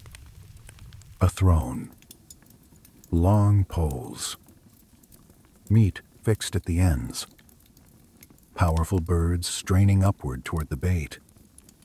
The entire contrivance slowly lifted into the air as the birds beat their wings in hunger and effort. To a modern ear, the scene may sound fantastical, almost absurd. But ancient stories often preserve human longing in mechanical disguise. The point is not whether the device truly flew in any practical sense. The point is that the ruler seeks ascent through construction.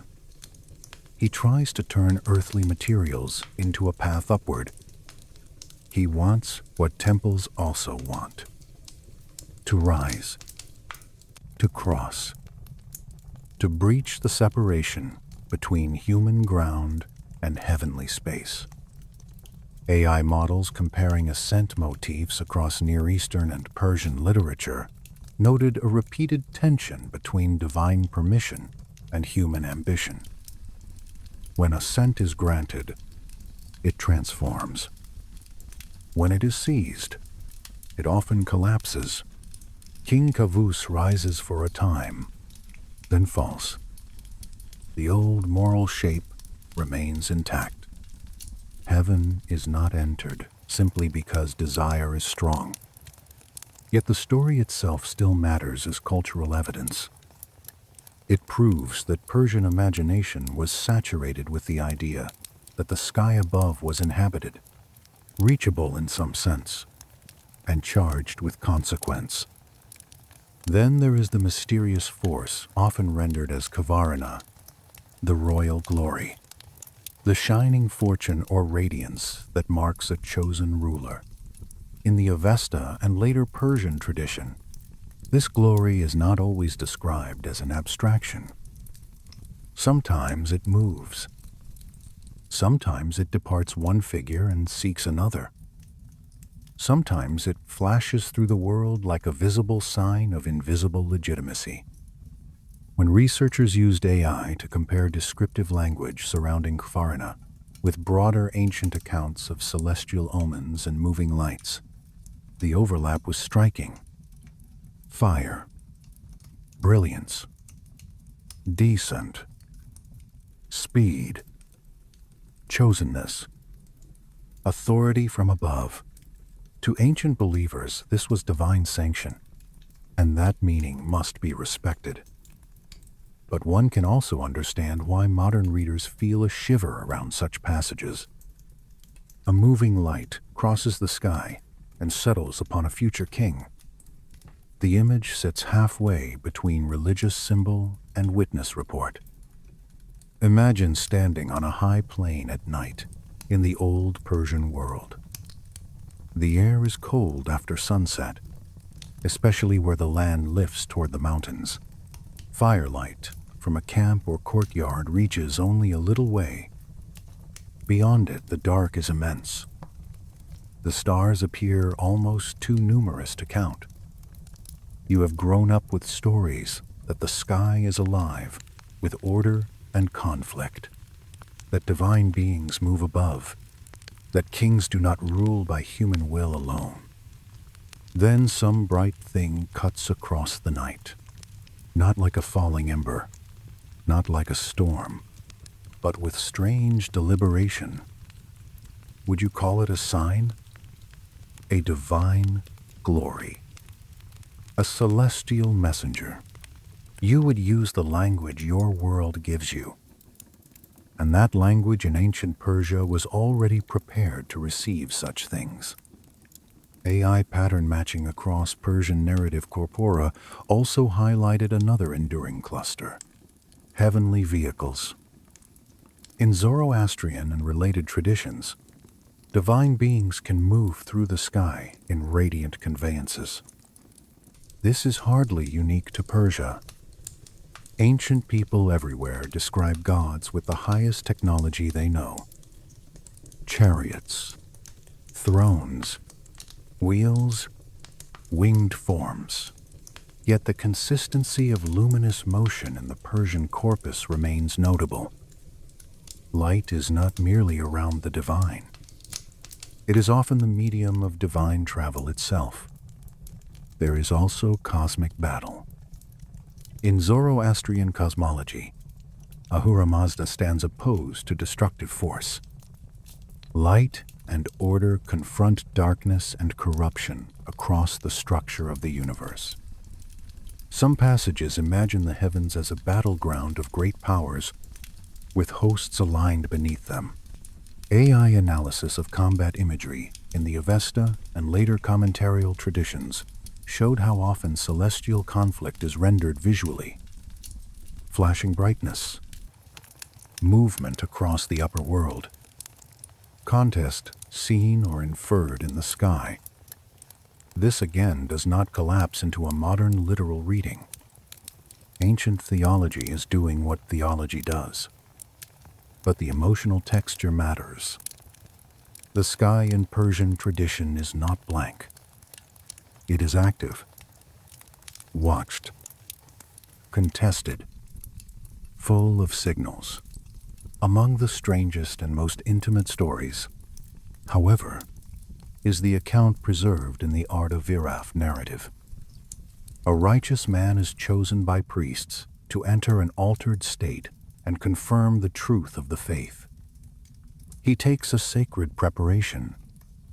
He lies down. His body remains. His soul travels, guided by divine powers. He passes through realms beyond ordinary life and returns with witness of judgment, reward, punishment, order, and vast unseen structure. Researchers used AI to compare this account with other visionary and near-death narratives from many traditions, and the model found recurring stages: preparation, immobilization, separation from the body, guided transit, structured encounter, return with transformed certainty. That sequence matters because it sits near the edge of another cluster in Persian folklore, the night visitation experience. In isolated villages, particularly in mountainous and remote regions, later stories told of luminous beings or uncanny visitors who came during sleep. A person would wake suddenly, feel unable to move, sense a presence in the room, and sometimes see a figure made of light, or a dark, tall shape with human outline yet unnatural stillness. Terror would come first, but sometimes along with terror came a peculiar calm, almost as if the fear had a soft surface over it, as if the mind were being held still. Then came the feeling of rising, floating, or being taken beyond the room itself. Some described the ceiling opening. Some described movement into the sky. Some described radiant landscapes or silent journeys through unfamiliar places before returning at dawn weak, confused and unsure whether the event had been dream, spirit encounter, seizure, or something with no safe name. Modern medicine has language for parts of this: sleep paralysis, hypnagogic states, night terrors mixed with waking awareness. Those explanations are serious and real, but the persistence of the pattern across time remains fascinating. AI comparison between Persian folk reports and older religious ascent accounts found enough structural overlap to suggest that certain human experiences may repeatedly enter culture and then be clothed in the sacred language available to a given age. In one era, a person says divine beings came in light. In another, spirits. In another, something alien. The experience changes at the edges, but the core pattern can remain. Imagine such a night in a mountain village. The room is small. The walls hold the day's warmth only faintly now. Somewhere outside, an animal shifts in its tether. Wind brushes the roof and passes on. You are deep in sleep when something changes. Not loudly, only enough to wake you into the knowledge that you are no longer alone. Your eyes open. The room is dim, perhaps silvered by moonlight through a small opening, perhaps almost wholly dark. You try to move and cannot. The body that obeyed you all day lies still as stone.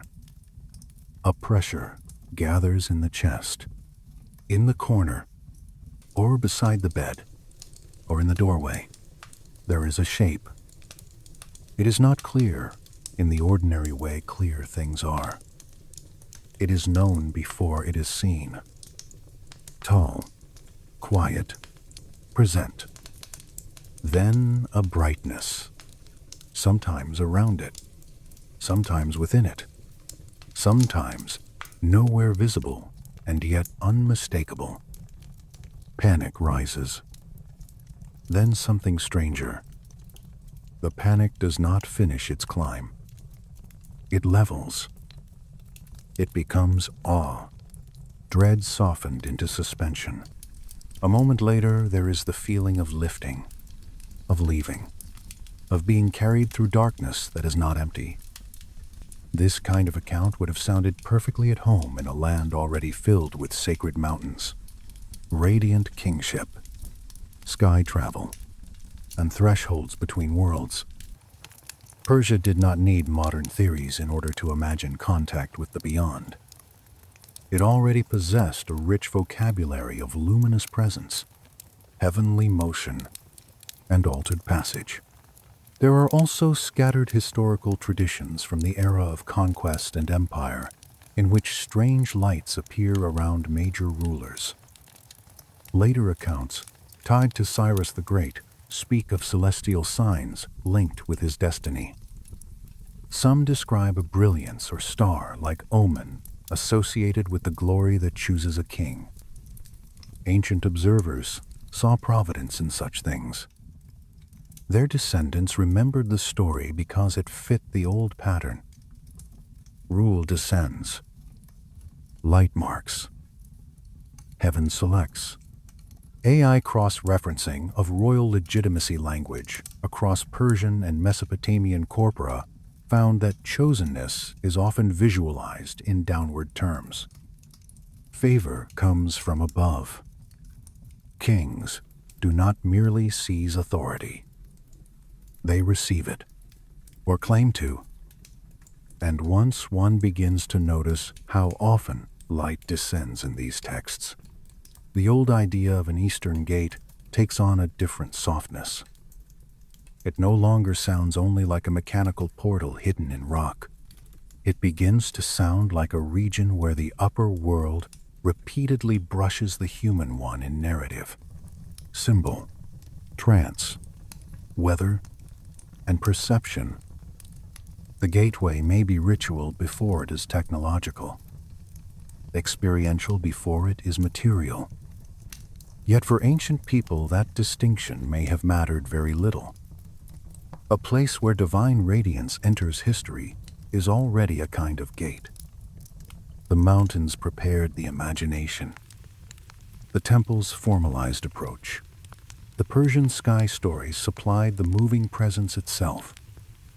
Taken together, they create an atmosphere unlike that of a simple historical province. Ancient Iran becomes a landscape where descent from above feels thinkable at every level.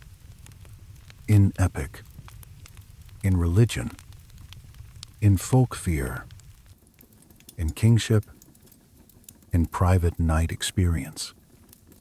Now, as the fire draws lower, and the room around us grows even quieter. All of these strands begin to converge toward a final place. Not merely a mountain, not merely a city, a built threshold standing in the plain, aligned with sky and ritual, shaped by Elamite devotion and later surrounded by far stranger speculation. Chogha Zanbil waits again at the center of the dark, and around it gather the last questions of the story. What were these sites truly for?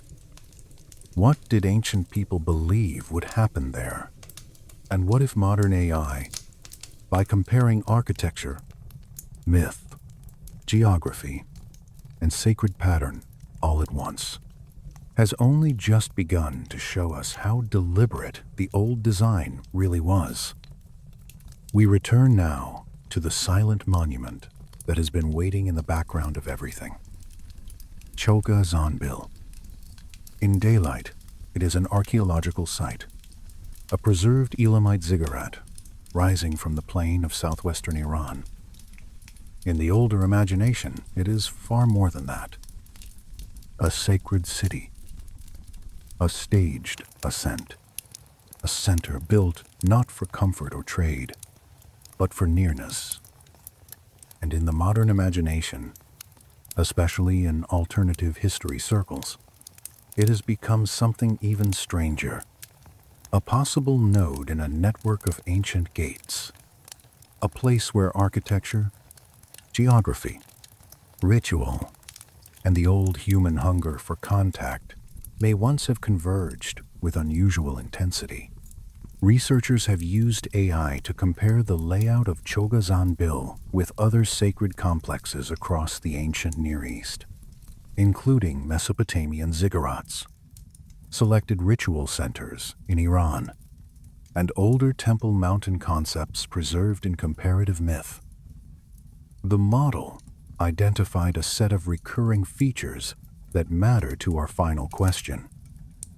Ordered ascent, concentric separation from ordinary space, processional movement inward, water management integrated into sacred design, elevated culmination point nearest the open sky.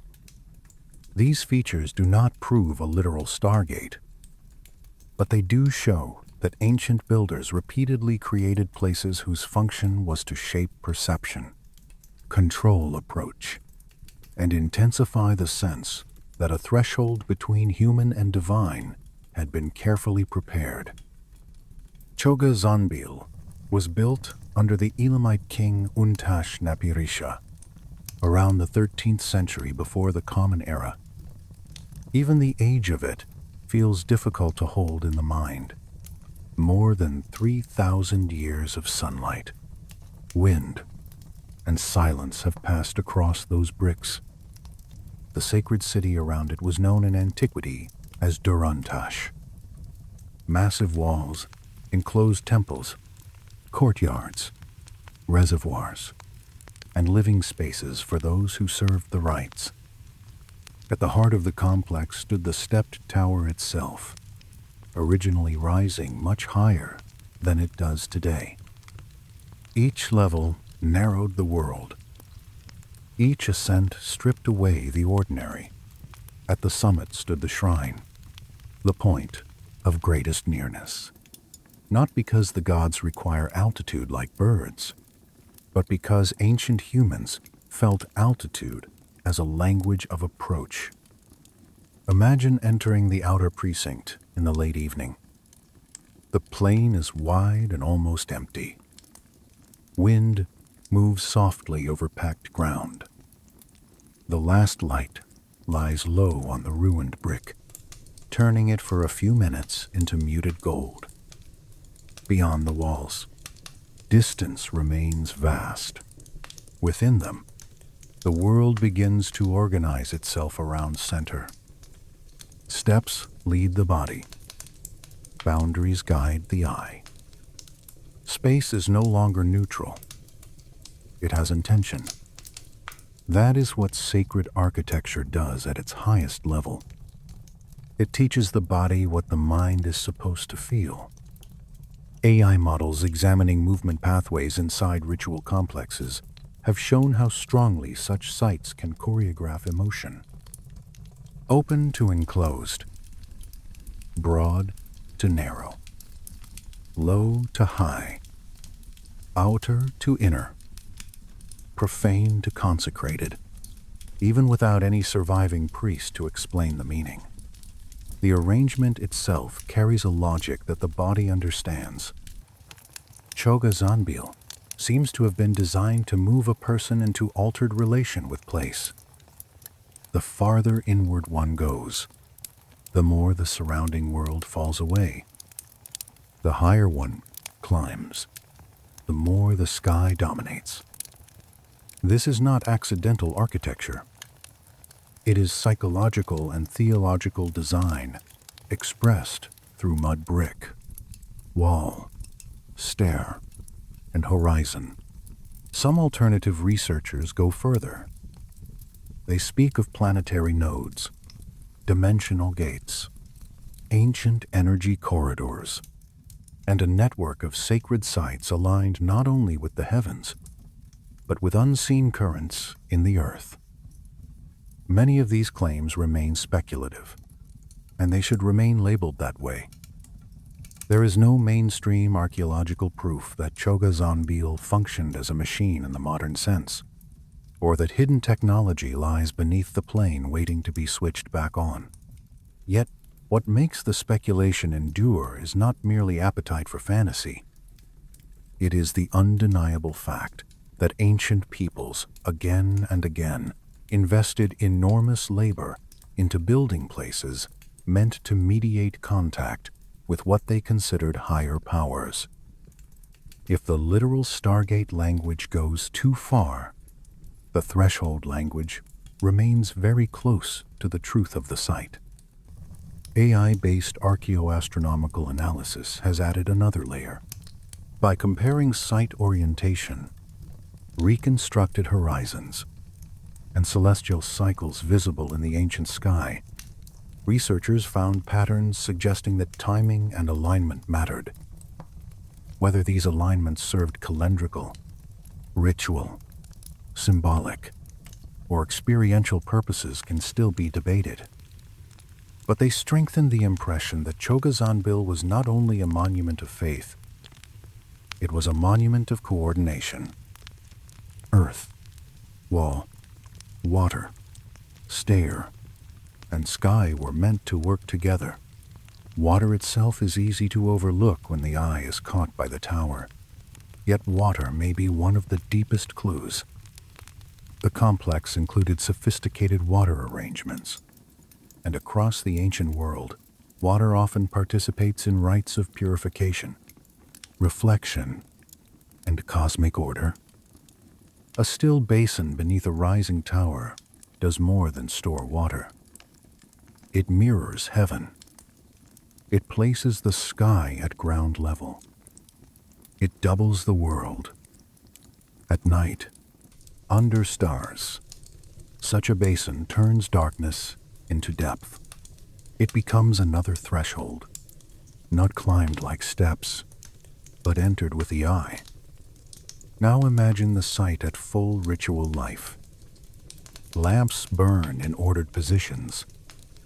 Priests move through routes learned by repetition. Offerings are carried with steady hands. Somewhere water shines black and silver. The lower courts hold waiting bodies and hushed voices. Higher up, only a few ascend farther. Above them all, the summit shrine receives night wind directly from the open sky. The stars lean over the structure with a clarity only the ancient world truly knew, untouched by electric haze. A watcher standing there would feel the plain spread out below, the mountains farther beyond, and over everything the immense rotating order of heaven. If there was ever a place built to host the sensation that worlds were touching, it was a place like this. This is why the later modern idea of Iran as a hidden Stargate corridor found such easy ground to root in. The region already held everything the imagination requires. Old temple mountains, sacred cities, Eastern sunrise mythology, the Zagros as divine threshold, Persian accounts of moving lights and heavenly journeys, long continuity of sacred geography, political struggle over lands that had been valued for thousands of years. Once these ingredients gather, speculation grows almost naturally. Some claim military powers sought ancient artifacts in Mesopotamia and Iran, not merely for historical prestige, but for forgotten knowledge. Some claim buried portals or energetic nodes lie beneath deserts and mountain zones. These are debated claims, often far beyond what evidence securely supports. But even when taken cautiously, they reveal how strongly the old pattern still grips the modern mind. People feel that these lands were important for reasons deeper than empire alone. There is also the broader esoteric idea that the earth itself carries lines of force, intersections where sacred sites cluster because certain landscapes feel more charged, more responsive, more alive. Later, language calls these ley lines or energy nodes. Ancient cultures used other vocabularies, yet many shared a conviction that some places mattered more than others, not merely politically, but cosmically. AI-based spatial comparison of major sacred sites across parts of the ancient Near East cannot confirm mystical energies, but it can show repeated selection of liminal landscapes, edges of plain and mountain, water transition zones, places of unusual visibility, places where horizon, rote, and sky relationship are especially strong. Human beings across cultures kept choosing such locations for their holiest structures. This returns us to the deepest question of the entire journey. Were ancient temples and sacred mountains only symbolic expressions of human longing? Or were they attempts to interact with realities, experiences, or forces that later generations no longer understood clearly enough to describe, except through myth? AI can assist with comparison, pattern recognition, simulation, restoration, and mapping. It can gather fragments too dispersed for one scholar to hold in a single mind. It can say with increasing confidence that ancient builders were deliberate, sophisticated, and often operating within coherent sacred systems tied to landscape and sky. But the final interpretive leap remains human. We still have to decide how to stand before the pattern. Perhaps that is why Chogha Zanbil remains so moving in silence. It does not answer us. It waits. The bricks hold their weathered shape. The walls still imply separation. The terraces still rise. The site remains what it has always been, a place that converts distance into approach. And in that respect, it does not matter very much whether one calls it temple, cosmic mountain, ritual machine, axis of worlds, or the remnant of a forgotten interface between earth and heaven. All of those names are attempts to say the same thing. Ancient people built here because they believed the veil grew thinner in certain places. Now the night around our fire has grown deep. The room is almost all shadow, and the story has reached the hush that waits after the last question.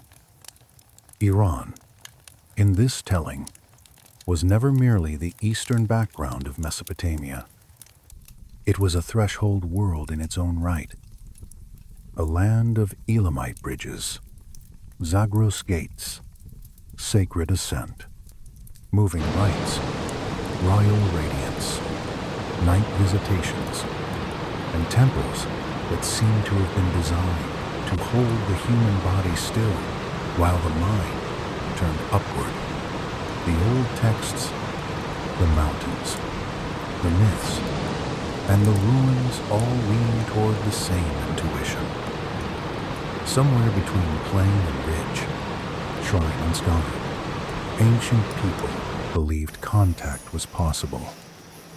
And perhaps that is the quietest secret modern AI has helped uncover. Not that there was one single hidden machine buried beneath the desert waiting to flash alive, but that an entire sacred geography once existed across this region, a geography of approach, alignment, and expectancy. The patterns were never random. The sites were never chosen carelessly. The stories were never only decoration. They were pieces of one long attempt to stand in the right place, at the right hour, under the right sky, and feel the upper world answer. So let the image remain with you now.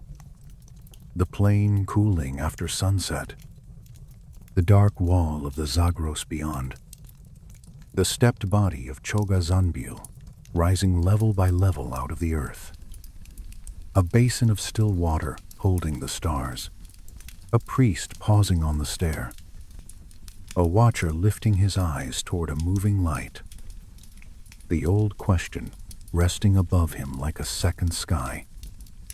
What passes between worlds in such a place? What once descended there?